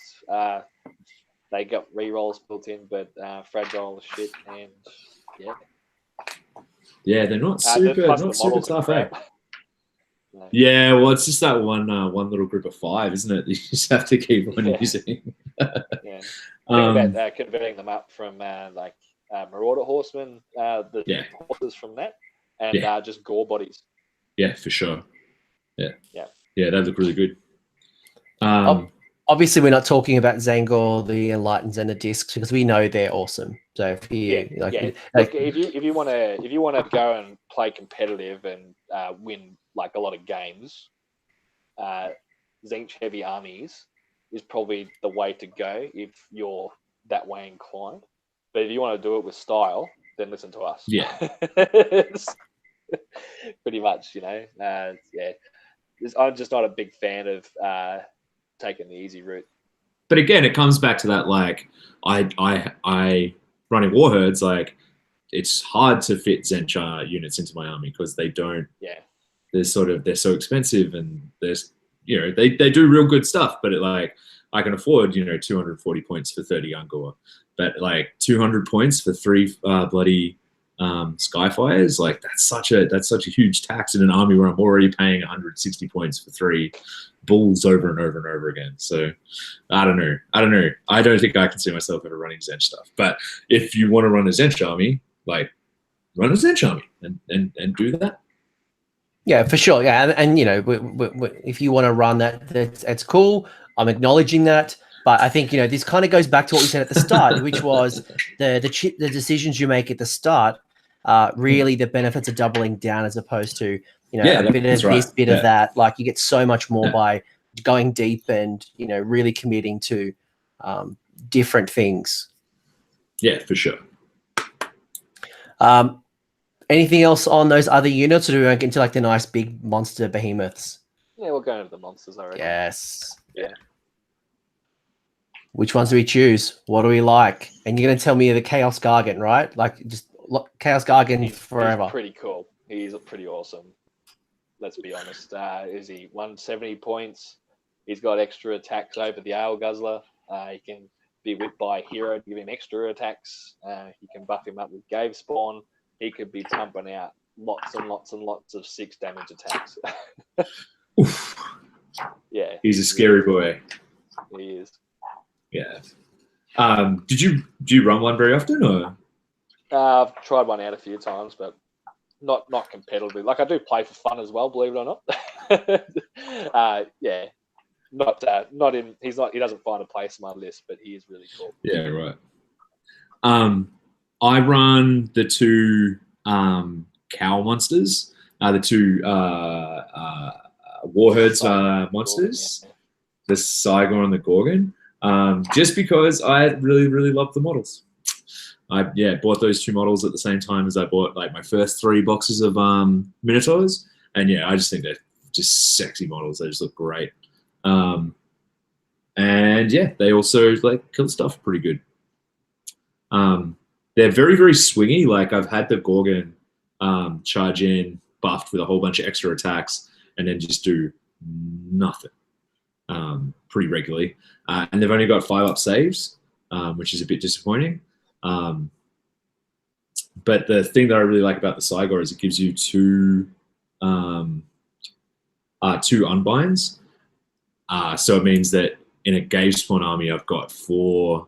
A Gave Spawn army with a single Bray Shaman, I've got 4 unbinds. And the Sigmar also, when it unbinds something, will cause a mortal wound on the wizard that cast it, which isn't like, it's not that useful, but it is sort of like it spooks your opponent. And if like you put a bunch of wounds on a model because you hit it with like a unit of Ungor Raiders, and he's only got 1 wound left, then they start really thinking hard about whether they want to cast that spell or not, which is, happened a few times. It's kind of cool. So I run them, 14 wounds, 5-up save, not super resilient. They're not going to hang around forever, but the models are great, and they're kind of scary. Yeah. I call my Gorgons Gary the Gorgon, and they love mincing stuff. They're great fun. The other thing I really like.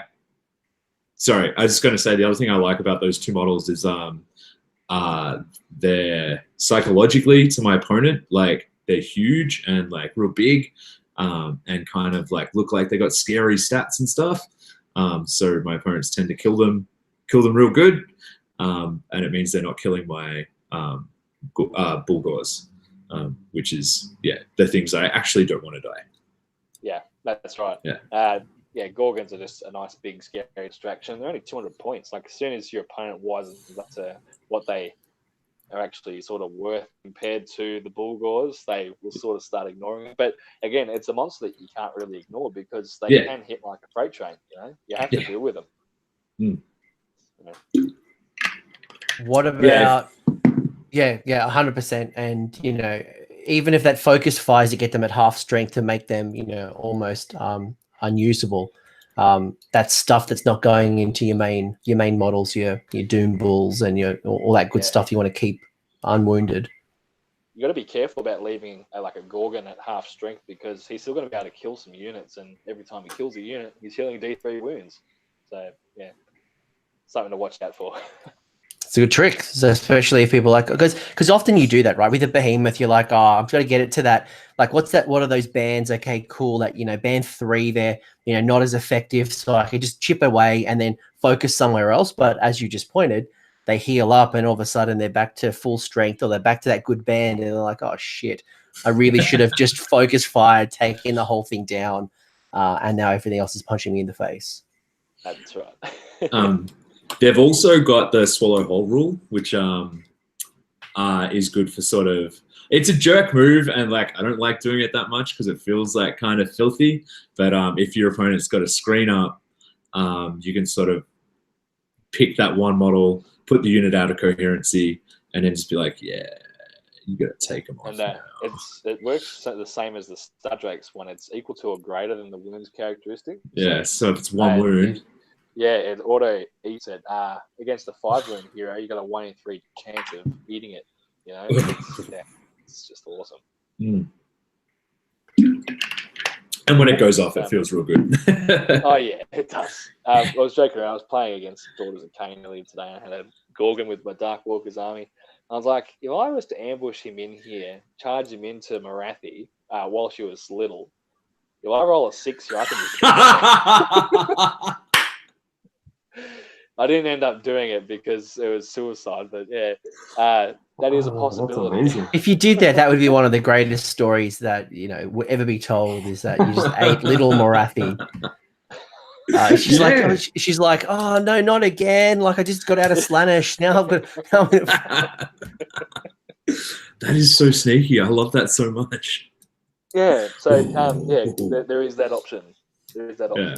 This might be another pause moment where you're like, pause. If I face Marathi, try to eat little Marathi. Joel. That's so saucy. I love it. Viable tactic. It's a 1 in 6 chance. It's worth it, in my opinion. What do we think of the other 2 monsters? So we got the Chimera and we've got the Jabberslythe. Are they viable behemoths? Jabberslythe poo. Because Jabberslythe used to be really good. It was quite a scary, low-cost model that would splash mortal wounds back to you. It got a bit of a change. It's now not worth it. So what's happened with the change is it's gone up 20 points. It's lost its monster damage profile, so it doesn't get nerfed as it takes damage. However, the thing that you took it for was for every wound it suffers on a 4-up in combat, that is, on a 4-up you take D3 mortal wounds. That's now changed to a 1 mortal wound, and it doesn't count mortal wounds as well, I don't think, anymore. So I might be wrong about that, but it's inflicted by a melee weapon. Yeah. So if the melee weapon causes mortal wounds, then it would. Yeah, I suppose. But so it's not as good as it used to be. No, it's more expensive and it doesn't do as much mortals. So it's not something that it's not something that I'd take. And the Chimera, because I always see the Chimera with a Chaos Lord on top. I've never seen a Chimera running around by itself. Is there? I think it's on every bloody Beasts of Chaos player's sideboard. Like, oh yeah. The Chimera is one of those models that I really like it. I played one game against Ideneth and was like, okay, so I'm just going to get a Chimera now. It just does D6 mortal wounds if you're within 14 inches. It just D6 mortal wounds, straight up, which is incredible. But then all the rest of its attacks are really, really swingy. I've had it charge a unit and kill exactly nothing. But then I've also had it charge units and just delete entire ranks, which is the nicer of those 2 situations. I love running this guy with Wild Rampage. So reroll wound rolls. It's already got a 5-up save, so it goes down to a 6-up. But yeah, rerolling those wound rolls with maybe an extra couple of attacks from the gay spawn, and it's going to miss anything because it's got that. It's got like 5 weapon profiles, 4 weapon profiles, 3 heads, and then it's 4 it's claws. So it's all over the shop. But there's like -3 rend and 3 damage, D3 damage, 6 damage. I don't know. It's unreal. Get yourself a cheat sheet if you're going to run that one. Oh yeah, it's a good unit. But the reason why it's on lots and lots of sideboards is because it has a flat +2 to its charge rolls. So it means that when you come on from an edge, you're charging on 7s instead of 9s. Wow. Then you add cogs to that if you happen to have cogs, and you've got this super reliable backline ambush. Yeah, that's right. And it is scary. Like it's good. I dig it. Oh yeah. And the model's real cool. Like you can do some real fun stuff, like blending colors from one thing to another. And yeah, I think it's just if you're going to do beasts, just get one. You don't have to take it in your list, but just like have it. Yeah, save up those 10 primordial call points for it. Yeah, that's great. Anything else you guys want to say on Behemoths before we move on to your massive array of options when it comes to allies?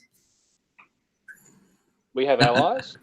Yes, you do. You've got one whole allegiance that you can pull your allies from, and my gosh, they are the STDs themselves. You can bring those bad boys into your army.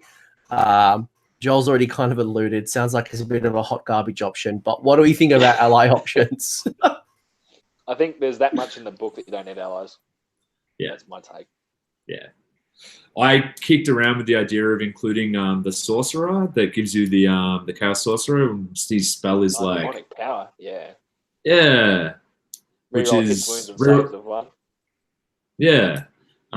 Just because I was like not having a good time with my my bulls, so like being able to sort of reroll hits and wounds with a unit of bulls getting the gauge spawn buff. I don't know. I thought that was pretty good, but it's also like 150 points or something crazy, and I don't know. It's just it does only real go up hard on a 5 though, but hard to add in.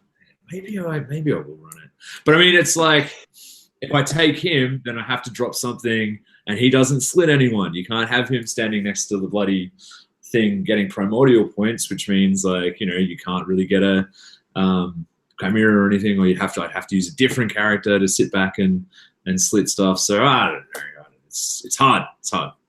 There's not really anything else that I'd take from Slaves to Darkness.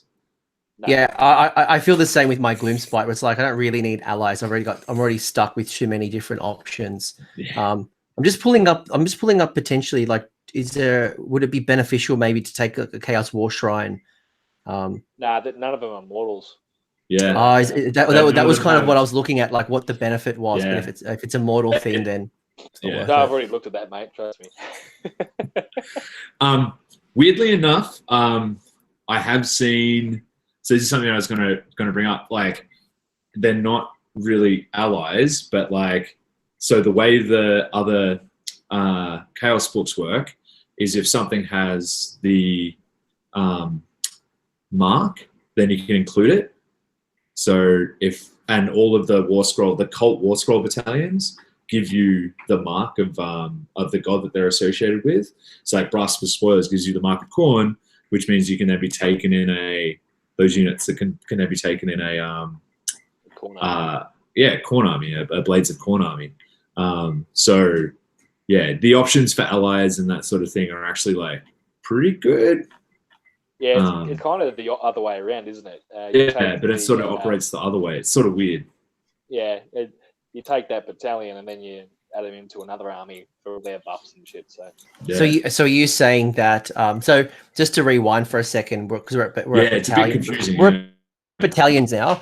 Beasts of Chaos have their own battalions. So you've got ones that are just purely for the different. There's something that's Grey Herdy. There's one that's like Thunder Scorny, and there's a couple of cool ones. And then there are one battalion for each of the Chaos God marks. That do you guys want to explain a little bit more? Because this is where it does get a little bit confusing around allegiance. Like, am I allegiance beast? Am I allegiance zinch? Like, how does it all work?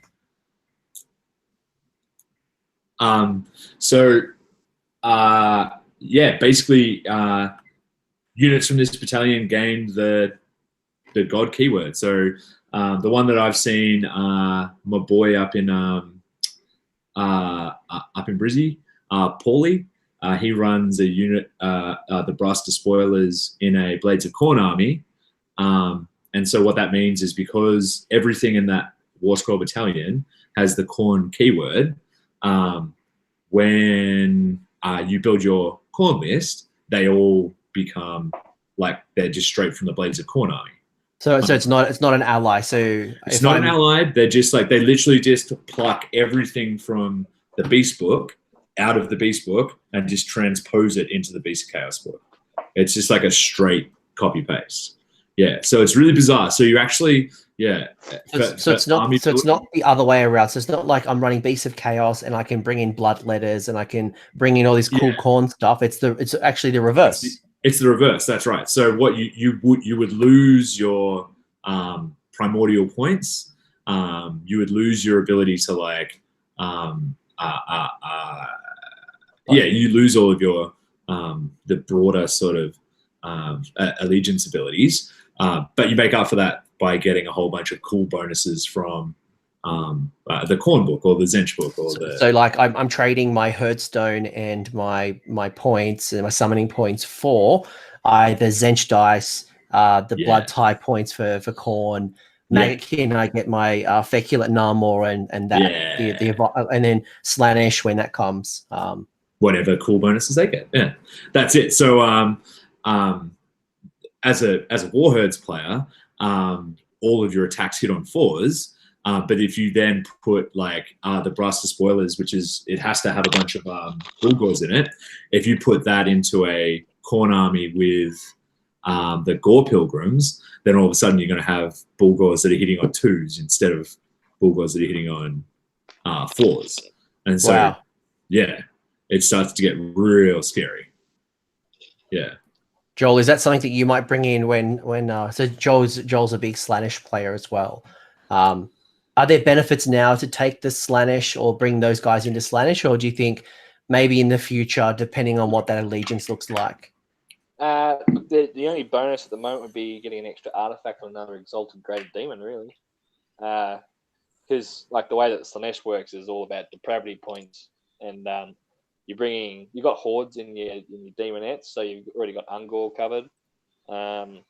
You don't really need any more heroes because the Slaanesh heroes are kind of more killy. So I personally wouldn't be running the beast with Slaanesh at the moment. So what I'm hearing is that if I'm a Beast of Chaos player, I'm sticking within Beast of Chaos. However, if I'm a regular Chaos player and I'm looking for something different in my Blades of Khorne army, potentially there's a formation that I can take and bring something different to the table. In the Khorne one specifically, Bestigal and Bulgor are really, really good, just because they get all those extra rerolls and hits and all that. Yeah. Ooh, yeah. It's good. I literally, what was it? It was the team championships, the Runax team championships. Paulie was running that list. I only won 2 games that whole weekend. And the only reason why I won games is that game 4 and 5, everyone had heard about Paulie doing a charge with his Bulgors and doing something like 58 wounds to a 58 wounds to a unit of dispossessed and just deleting them off the table in one attack. Sounds about right. So yeah, well, because he ended up, you whip them, so they're like 2s by 2s, rerolling 1s on both. Ren 2, damage 3. And so he just like was deleting units left, right, and center. So when I put my Bulgors on the table, they were like, "Oh no, this guy has Bulgors too." And I'm like, "Nah, they're just Warher Bulgors, man. I wouldn't stress about it too much. You're fine." But they were real scared, just because it was hilarious. But yeah, it's those War Scroll Battalions are really cool. They don't give you a huge bonus. Like rerolling 1s for the Khorne one is really, really, really good. But the War Scroll Battalion that I run in my actual Beast of Chaos army is I always run the I always run the Hungering Warherd, which is the Warherd War Scroll Battalion that gives you an extra 3 inches to your pile in when you choose to activate a unit from that War Scroll Battalion, which is massive. So you're doing 6-inch pile-ins. Yeah, especially on those large bases, that makes a massive difference. Yeah, It's really amazing for like sniping heroes and characters and stuff, because like with that 6-inch pylon, you can sort of like lap around screaming units and stuff. I've taken out some characters that way. It feels real good. Feels real good. And the other thing is with 6 inches is it means that you can be a little bit more lazy with how you're setting up the rest of your armies for your buffs. So because you have to be within 12 inches to get the Doom Bull buff, you have to be within 12 inches to get the spawn buff from Gave Spawn. So you can set that up, get all your buffs at the start of the combat phase, pile them in 6, and they all get to attack and kill stuff. It's real good. Love it. Yeah. Joel, any formations that you're taking, or are you not a formation? Is there one? Oh, he's like salivating. Like this, in my opinion, is what makes the army great, right? It's called the Desolating Beast Herd. Now, what this is, it's a combination of Brave Herd and War Herd units in the one battalion.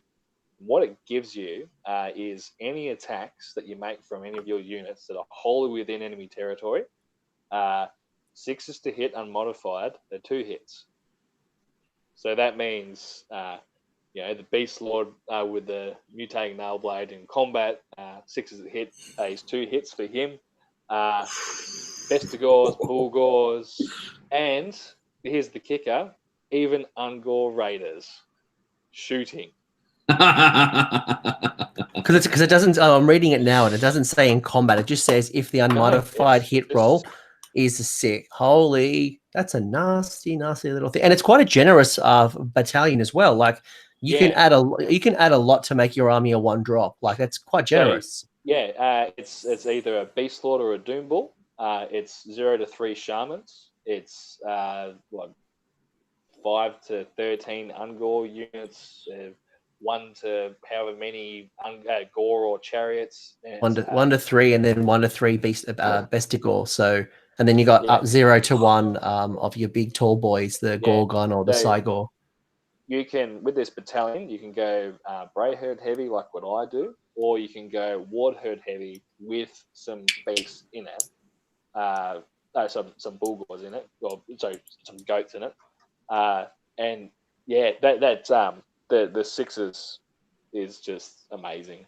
Like on Bulgors, or even Bestigors, it just makes them hit like a freight train, especially in Gave Spawn. So it's just a continuous just extras multiplication of attacks that you're doing.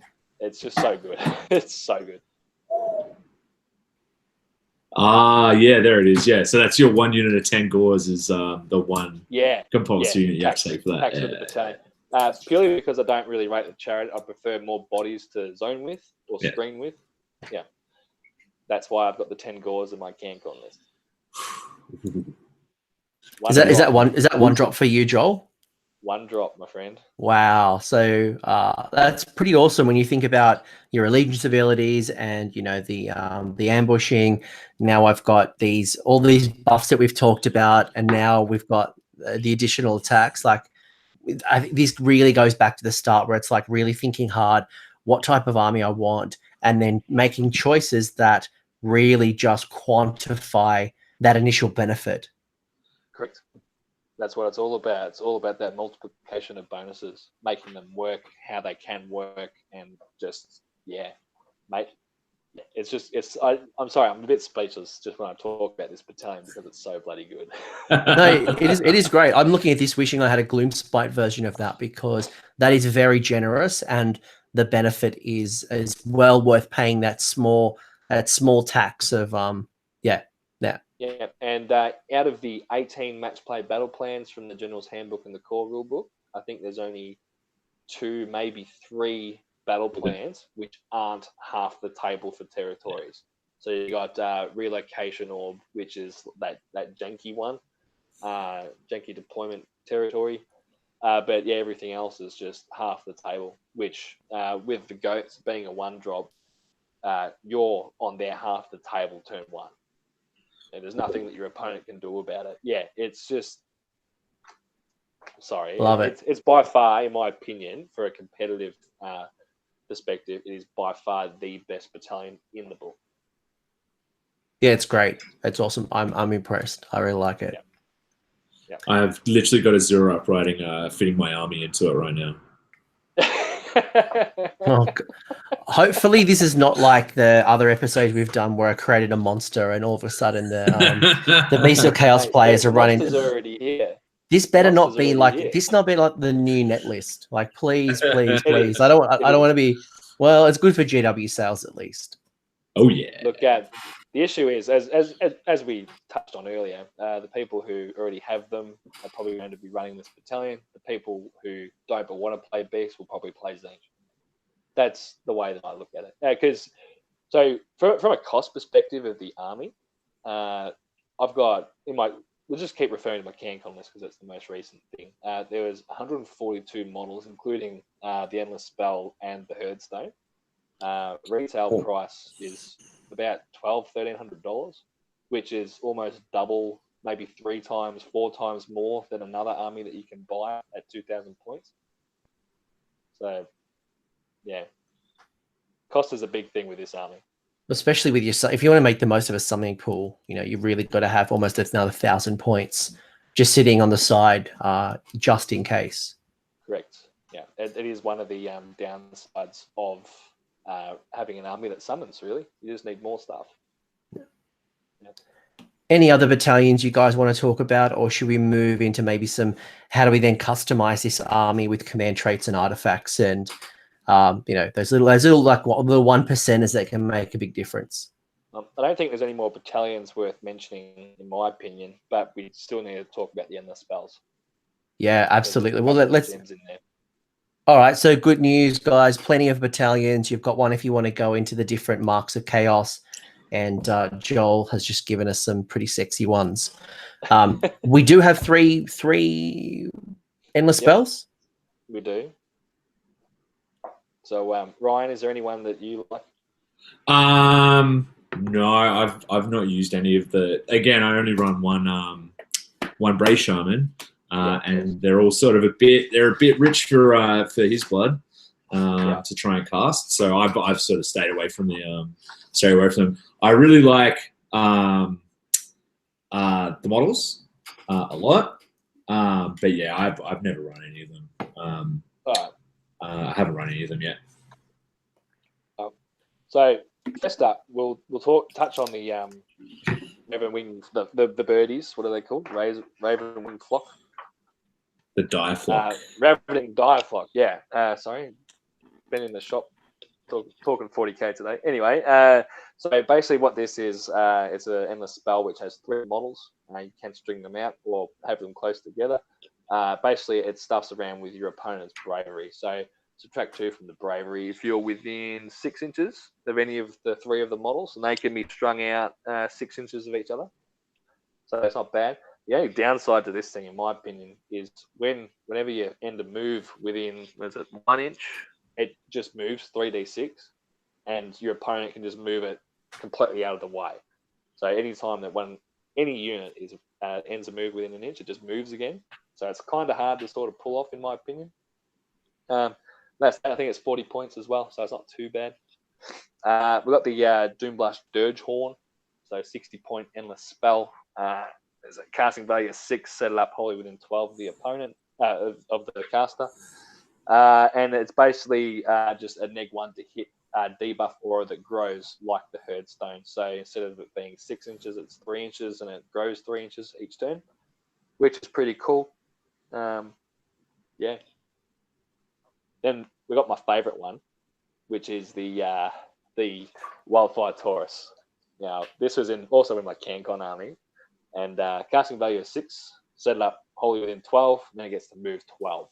Basically, any unit that it flies over, this can be your own, any unit that it flies over or ends within an inch of, fights last in that combat phase, right? And they take mortals as well. So D3 mortals, if the unit's 10 or more, takes D6. Huge, right? That's massive. Yeah. Now this, when you're playing an army like Beast of Chaos, everything is so fragile. This makes your entire army potentially attack before your opponent. And it also is a great way of counteracting Iden of Deepkin with their turn 3 thing. So the way that this is ruled is it's layer of application. So if you hit them with the bull in their turn 3, then they fight last still. Great way to counter Deepkin. Yeah. And it's a great model as well. It is a cracking model. It is, for sure. Yeah. That's by far my favorite. It is 100 points, but I think it's 100 points well spent, in my opinion, just because if you give your opponent the turn you move this on all their units, they're fighting last. Their turn's rather useless. So is it a predatory spell that can be thrown back to you? Yes, it does hit your own units, but normally the way that I'm playing it, I'm always moving that first if there's more than one predator in the spell on the table. So if that's hit me, that means that I've got the turn, which means that I'm moving back and then sending other units in to punch that unit I was in combat with. And also as well, I'm normally unbinding it and then casting it again and sending it somewhere else. So it's always on the table. Love it. Yeah. And 6 is so easy to cast. It is. It's so good. Are there any other endless spells that you would look into that are beneficial from Alliance Sorcery? Look, you've got Geminids, which is just obviously the best endless spell that you can really get. I haven't really experimented with anything else, to be honest. I think we got too many bodies for shackles to be of any use. Does the +2 movement from cogs, does that help, or do you think the army's already fast enough? It's already fast I really enough. like it when other people cast cogs. That feels real good. Because I know 60 points in a beast army is it's 10 bodies. Yeah. The way I look at things, weigh it up, how many Ungors can I fit in over this? Because I know when I had my Legion of Night army, I would use cogs because it was that ambush, that safeguard. So if I was potentially going with an ambushing heavy beasts, that could be valuable. Yeah, if you're gonna take what are they called? The Dark Walkers.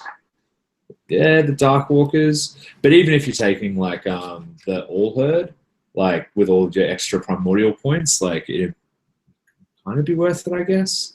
But yeah, I mean, it's one of those ones where it's like you are already so quick because all your stuff can run and charge or run and shoot, and then all gets +1 to its run moves.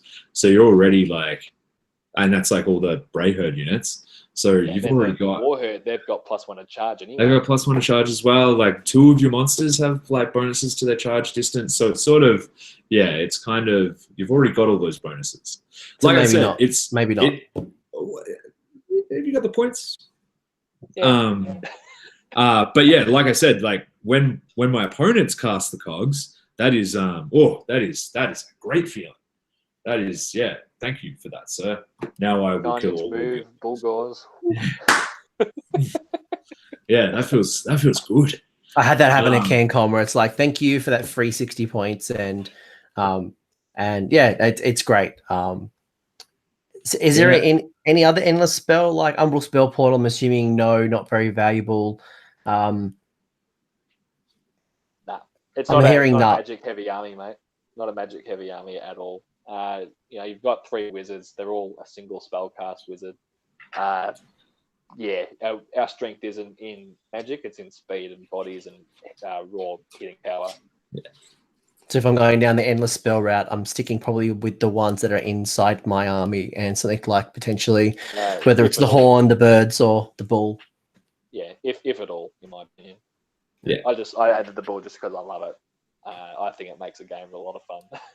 So, and it is 100 points though, which could be perceived as expensive, or could be super valuable. Comparing it to the Purple Sun, it's hands down 100 times better. But you can cast this turn 1, like the Wildfire Taurus. You can cast it turn 1 and still hit your opponents with it. So 24 inches. It's no joke. 25 inch threat range. Yeah. So it's good just to throw a cheeky D6 model to a big chaff unit. But yeah, in terms of other endless spells, I don't see much use for them. No, that's fair, and that's okay. But I guess if I'm building this army and I'm maybe coming from another army into beasts, and I'm used to things like the swords, or I'm used to all the different really cool ones. It sounds like maybe endless spells is not the right play in beasts. Obviously, you can go down that route, but there are better points spent elsewhere. The army does lack in a bit of mortal wound output, but I don't think we need it. Yeah, I don't know. Maybe someone else has come up with something else that's really good combo, but I just don't see it. But it's sort of that thing that once you... So I played a Legions of Nagash army at CanCon that had like 4 of the Malign Sorcery spells in it. But he had like the... he had Arcane Black, and he had a bloody Mortis Engine, and he had 2 other wizards, 2 little Necromancer boys. So, like, yeah, it makes sense in that army. That's totally cool. Go for it. You'd need casting freaking half those spells on 4s or whatever. But in a beast army, it's sort of, it's maybe throwing 1 if it like helps. If you got points to the Geminids, like, go nuts. But yeah, like you've already got the bonuses for a lot of them. So yeah. It's definitely not something that you're building your list around. No, and there are some armies, but that's cool. It's maybe if there's a beast army that is built around endless spells and it works really well for you, comment. Love to hear about it. But everything we've spoken about before, magic doesn't seem like a super important piece to this army. No. It's just one little nug. It's one little nug. It's one thing, but I think many bits of the army. Ryan, even as what you said was, you take the Brave Shaman and you sit it by the campfire to get those summoning points, as opposed to getting into the thick and casting, super damaging spells. It's more for you to generate summoning. Yeah, and a bit of like defense, more defense as well. Of course. When it comes to customization of your army and going for things like command traits and artifacts, does your how much do you guys get to choose, or how much is dictated to you by your choice in the string that you're going through? Well, our general gets to unbind a spell, and one of our heroes gets the mutating null blade. I'm pretty sure. So we're pretty much dictated 90% of the time. Yeah, they're a must take these items situations. So yeah. Look, the only other artifact that I use, since I've run the battalion, I get an extra one. Normally on the Brave Shaman sitting at the Herdstone is the Knowing Eye, which at the start of your hero phase, you roll a dice on the 4+, you get a command point, which it's not the best in the world, but what else do you put on a shaman who's sitting in the backfield? So that's what I use. Listen. My army was from Gairan, like before all of the bloody here we go. My army was from Gairan before all that stuff came out. They were always like weird meadow cows. But yeah, since that book has come out, I do tend to take the Gaia Strike a lot on my Doom Ball, because hitting on 2s and wounding on 2s is with a neg 2 or neg 3 if the Herdstone's up. Damage 3 weapon is pretty useful. Very, very, very useful. That's all right. Like, embrace it. It's all right. Gaia Strike is becoming very popular. I can imagine your bulls chewing on the meadows of Alariel's fields and the flowers, and maybe Drytrus patting the cows sometimes when they're good boys. I can see that. Yeah, totally narrative. Are there any other artifacts you might go with, or maybe consider if you had a second choice, or no? I honestly, the way that I run the army, my heroes aren't really worth putting nice, fancy artifacts on. You don't need Thermal Strike or Dimensional Blade or Sword of Judgment. You don't need any of that just because they're so cheap and they don't really hit too hard. So yeah. What if you had like the 10 wound Shaggoth? Do you think would that be a consideration?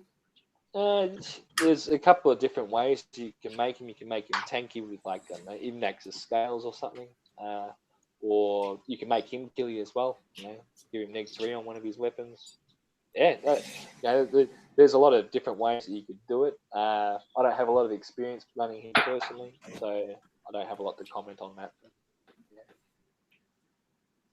But yeah, like before I was taking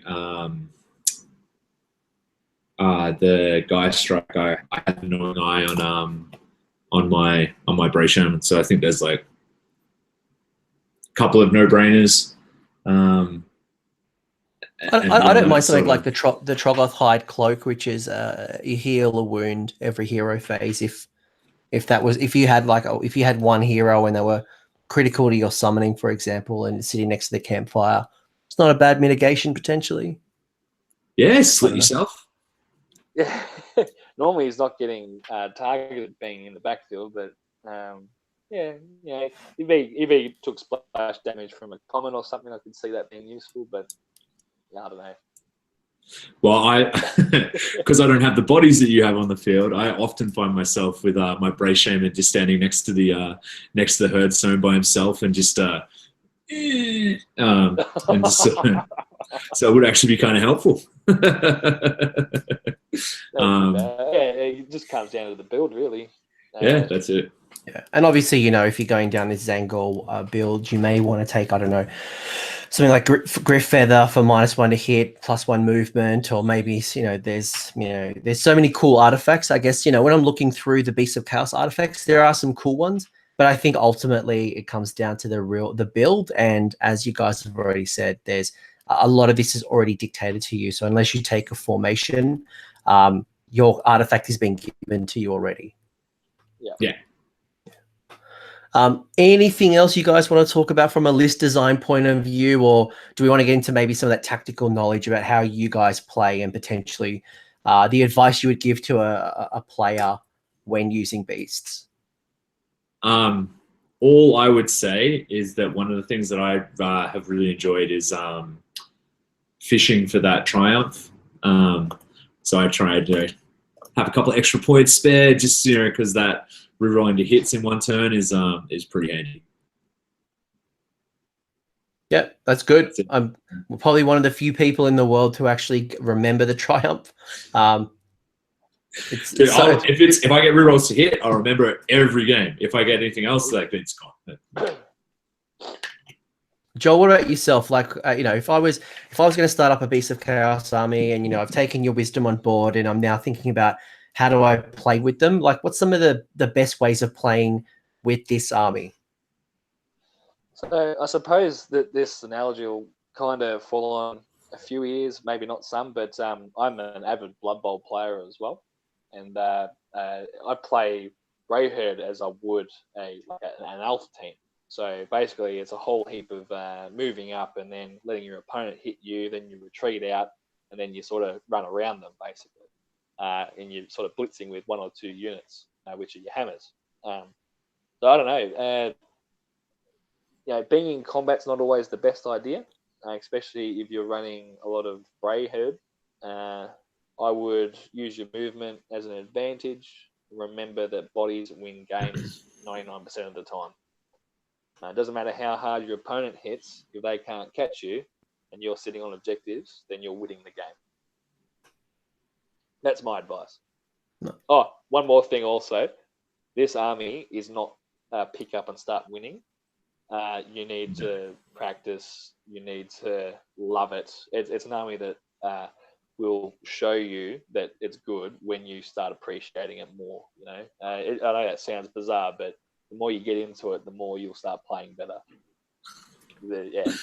Absolutely. But yeah, to back up your point, man, like I at CanCon, I won Border War, and we tallied up the VPs at the end. So I cranked in like 13 to 8 or something. Tallied up the points at the end, and I was on. He killed 1,600, and I had killed 60. I killed 1 unit of dogs. That's it. Oh and still managed to win just running around and not fighting him. But yeah, Yep. Legion, bro. Legion of Sacrament. Ugh, did not want to fight him. It was bad. Yeah, bodies definitely win games. Is this an army that has a lot of synergies and requirements? Like, let's say, for example, a Daughters of Cain player needs to be, within range of the hag, and they need to know, the different benefits being next to the cauldron. Is this the same type of deal where you need to be knowledgeable about being within X amount of range, or not as... To a degree. To a degree. So you've got the Brave Shaman. You need to sort of stick wholly within 12. The Gave Spawn is wholly within 12 as well. So you've got to make sure that you're positioning your spawn really well. Herdstone is holy as well. Holy within 6, but then goes up 6 every turn. Yeah. So the Herdstone, it's one of those newer battle tomes where they've cleaned up the wording and changed a lot of buffs to wholly within, and debuffs are still just within. Yeah. So that's There is a bit of bookkeeping in a sense of where you need to keep in range of. However, there's not as much as other armies, such as Daughters, for example. And it sounds like at least, a lot of them are common, as you mentioned, 12, 12, 12, because there are some armies where it's likely to be within 9, but then 6 and then 11. And, there's a lot of numbers, but sounds like you've got to be within certain ranges, but it's not as punishing as other armies. That's right. I'd agree with that. Yeah, absolutely. The thing that tactically I had 2 takeaways with my army is the thing that using war herds, when I lose games, it's when I get greedy. So like I'll set up a charge with my unit of 6 bulls with great axes and like run them in, and I'll be like, oh, you know what? I'm going to keep a command point in my kitty just in case. And what I found is like, just spend them. Just make sure the thing that you're fighting is dead, because if you don't, it'll just turn around and take off your armor 5 models just in a couple of seconds. It's yeah.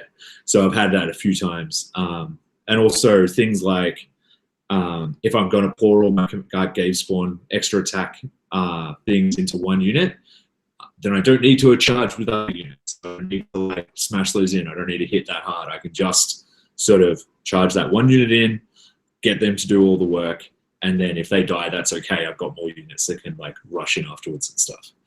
Because I've had a few situations where I've lost attacks and not being able to pile in and not being able to be nearly as effective as I should have been, because I got greedy and tried to do too much with the army. So I reckon just if you're going to go all in, just go all in and kill the thing.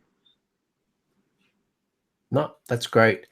We're kind of like wrapping up, and I'm sure we could kind of talk about the beast for a long time. But is there any other advice you would give based on your experience, whether it's to a new player or maybe some top tips that you've learned along the way from, to go from good to great when it comes to this army? Play the stuff you love. I know it's a bit cliche, but this is an army, as I was sort of mentioning before, that, if you're having fun with it, you're generally doing well with it as well. Yeah. And even if you're not doing well, you're still having fun anyway. Yeah, that's exactly it. Yeah, that would be my advice too. Like, don't because there is a lot of stuff in the army that's pretty swingy. Don't let that get under your skin. Just be cool. Just be calm. Just be chill and just like have fun with it, because it is a really, really, really fun army and it's crazy and does lots of really fun, interesting stuff. So, yeah. Even at CanCon, all 6 of my opponents were laughing with me about how dumb my army was at some stage, about either the spawn or the beast lord killing stuff when you shouldn't be.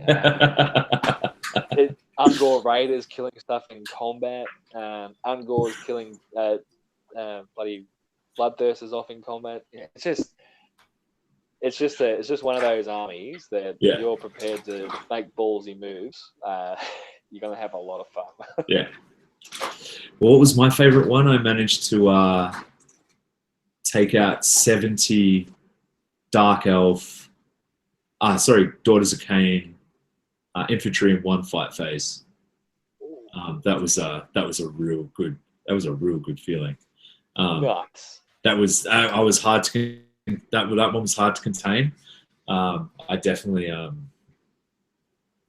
hurrayed a lot after that combat phase. It felt good. Oh, it felt good. Yeah. So yeah, there'll be lots of bad times when you start off, lots of challenging bits. But it pays off when you start getting yourself real tight. It's a difficult army to sort of pick up, and like we're not talking Zinch here. It's a difficult army to sort of pick up. It's a very difficult army to master. I still don't think I've mastered it. You know, Ryan could probably say that he hasn't mastered it either. Oh mate, I didn't even know about the bloody desolating whatever it's called. Pizza. Yeah. Oh yeah. It's cooked. Yeah, it is. It's good.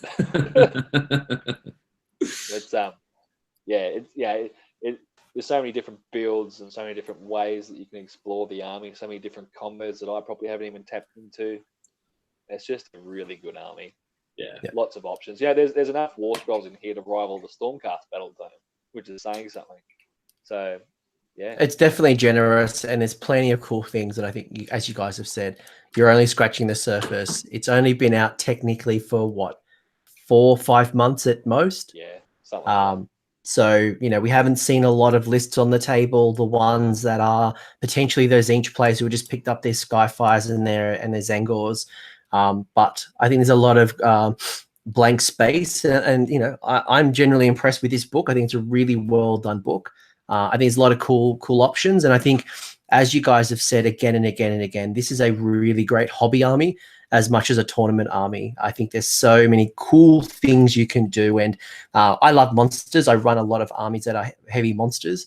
I'd love to run a bunch of cockatrice, 3-4 cockatrice. They're like 100 points each. Pump those numbers up, mate. I've got a list cooking that's got 14 of them in it. I would love that. I would love to, one of my mates down in Sydney, Sean, he was like, oh, I want to run like 14 spawn. And like, there's some really stupid, cool things you can do.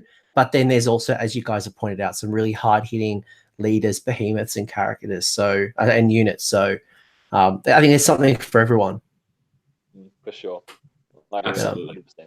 Absolutely. Anything else before we kind of wrap up and give shout-outs to people and, say hello to our gaming communities? No, I've tapped all the wisdom. I've tapped the wisdom. There's nothing left in the well. These guys have dropped. Anything else out of me, mate, you're going to have to start paying. So subscription to Joel, the Joel Fund. No, look, nothing's secret with what I'm running. It's just a lot of goats. That's all it is. I guess the only other thing I'd say is with your primordial points, primordial core points, like use them smart. Don't just like save up for something big and scary. You just remember that you're playing to win a mission or a scenario, rather than just souping up a Chimera, because Chimera's dope, but also if like 10 Gores are going to win you the game, just summon 10 Gores, or if 10 Ungors are going to win you the game, just bring those on. Yeah, and like anyone who watched Matt Campbell win CanCon this year, and obviously he was playing Blades of Khorne, but he used his summoning, his blood tie really well, and very rarely did he go for the 8s. He was always going for those 1s, 2s, and the really small ones to play that objective. So you're right. If summoning a chariot is the right move, don't save up for something silly. Play the scenario first. Yeah, absolutely. Yeah. To give you an idea, out of I wouldn't know how many games that I play with my CanCon army, but during CanCon and how many practice games, it's probably 20 plus games, right? The amount of times I summoned a Chimera was once. That was at CanCon. Yeah. In my 3rd game. I only ever summoned the Chimera in once. Yeah. I also summoned a Chimera in just the one time at CanCon, and it was against Matt Campbell, and I should have been summoning units of 10 Ungor Raiders. That's what I should have been summoning. and it would have won. I would have won the game. Yeah. There you go. There you That's go. it. So let's wrap things up. Who do we want to give shout outs to? If people want to find more about you, where do they find you? Ryan, let's start with yourself. You're the harder one of the two. Joel is everywhere. Ryan, if people want to know more about you, where can they find you? And you can just cruise into Games Workshop in the city in Melbourne. That's where I'm found most days. I run that little show. Beyond that, I like to travel to all the different tournaments. So I'll definitely be at Sydney Slaughter and back up in Brizzy for a couple of our Games tournaments. Beyond that, I'm on Facebook. Are you on the socials? Are you on Twitter or Instagram, or is Facebook the place to find you? Facebook's the place to find me, mate. Keeping it simple. And shout out to your very patient partner who's been doing some sneakies in the background. Yeah, she's going to give you a bit of a ribbing when you finish, but she's been very patient. I didn't think she realized it was going to take this long. But yeah, she's great, and also puts up with all my hobby gear around the place. Beyond that, the guys from D3 Mortal Wounds are rad. They're a cool dude, a bunch of cool dudes. That's all I got. Awesome. And Overlord? Yeah. Gee, where do I start? Best place to find me for hobby stuff is on Twitter. My thing is at Joel McGrath MG, so MG for Measured Gaming. You can find me on Facebook, on the Beasts of Chaos Facebook page, on the Measured Gaming Facebook page. I'm normally poking my head in and out of all the other different groups online. Twitter. I've got my own podcast called Bush Radio. Find that and rate me 5 stars. That's good fun if you want to keep in touch of what the Bendigo guys are doing. Definitely worth, even if you're not from Bendigo, I subscribe and it is a good laugh, but it's also very tactical. It's yourself, Dave. And you always Dave. have your pardon? NC Dave, and then we've got some other dudes on as well every now and again. Yeah, you've got a good array of gaming players, and they're also good. They're very good in playing, but also they're very funny to listen to. So not for the faint-hearted. If you don't like swears, don't listen. I'm from the bush, so we use colourful language most often. Yeah. And do you want to give any shout outs to your measured boys? Yeah. And shout girls? out to Measured guys. There's way too many to mention. But I want to do a shout out to the Savage Northern guys. They're like the ugly sister Measured Gaming group. So shout out to those boys as well, Rocky and Zenith and all them. And Michael Thompson? Yeah, Rocky, yeah. Yeah, is that his nickname? Yeah, we call him Rockhampton. That was like a nickname, and then we started calling him Rocky, which is a nickname of a nickname. So very Australian. It's like nicknames. Yeah. Go figure. But that's us. And if you found this channel and you find it valuable and you're not subscribed, make sure to hit the subscribe button. If you enjoyed this, write some comments. Let us know what you found valuable. Let us know if you're a Beast player and there's something that you're doing that these boys aren't. And I will catch you guys soon. There'll be plenty more of these faction focuses. Boys, thank you very much for your knowledge. I'm sure everyone's going to find this super valuable, and we're going to see more Beasts of Chaos at the top of the meta, and then GW's going to have to nerf them. No, we don't want that. Points increase to everything that Joel's just said. Points increase, everything's up. Not 20 points off bloody Bull Guys. Yeah, that'd be nice. That's what I'm campaigning for. All right. Ryan's getting angry. I'm going to hang up. Guys, absolute pleasure. Thank you both. Until next time, happy wargaming, and thank you again, Beast of Chaos players. All good.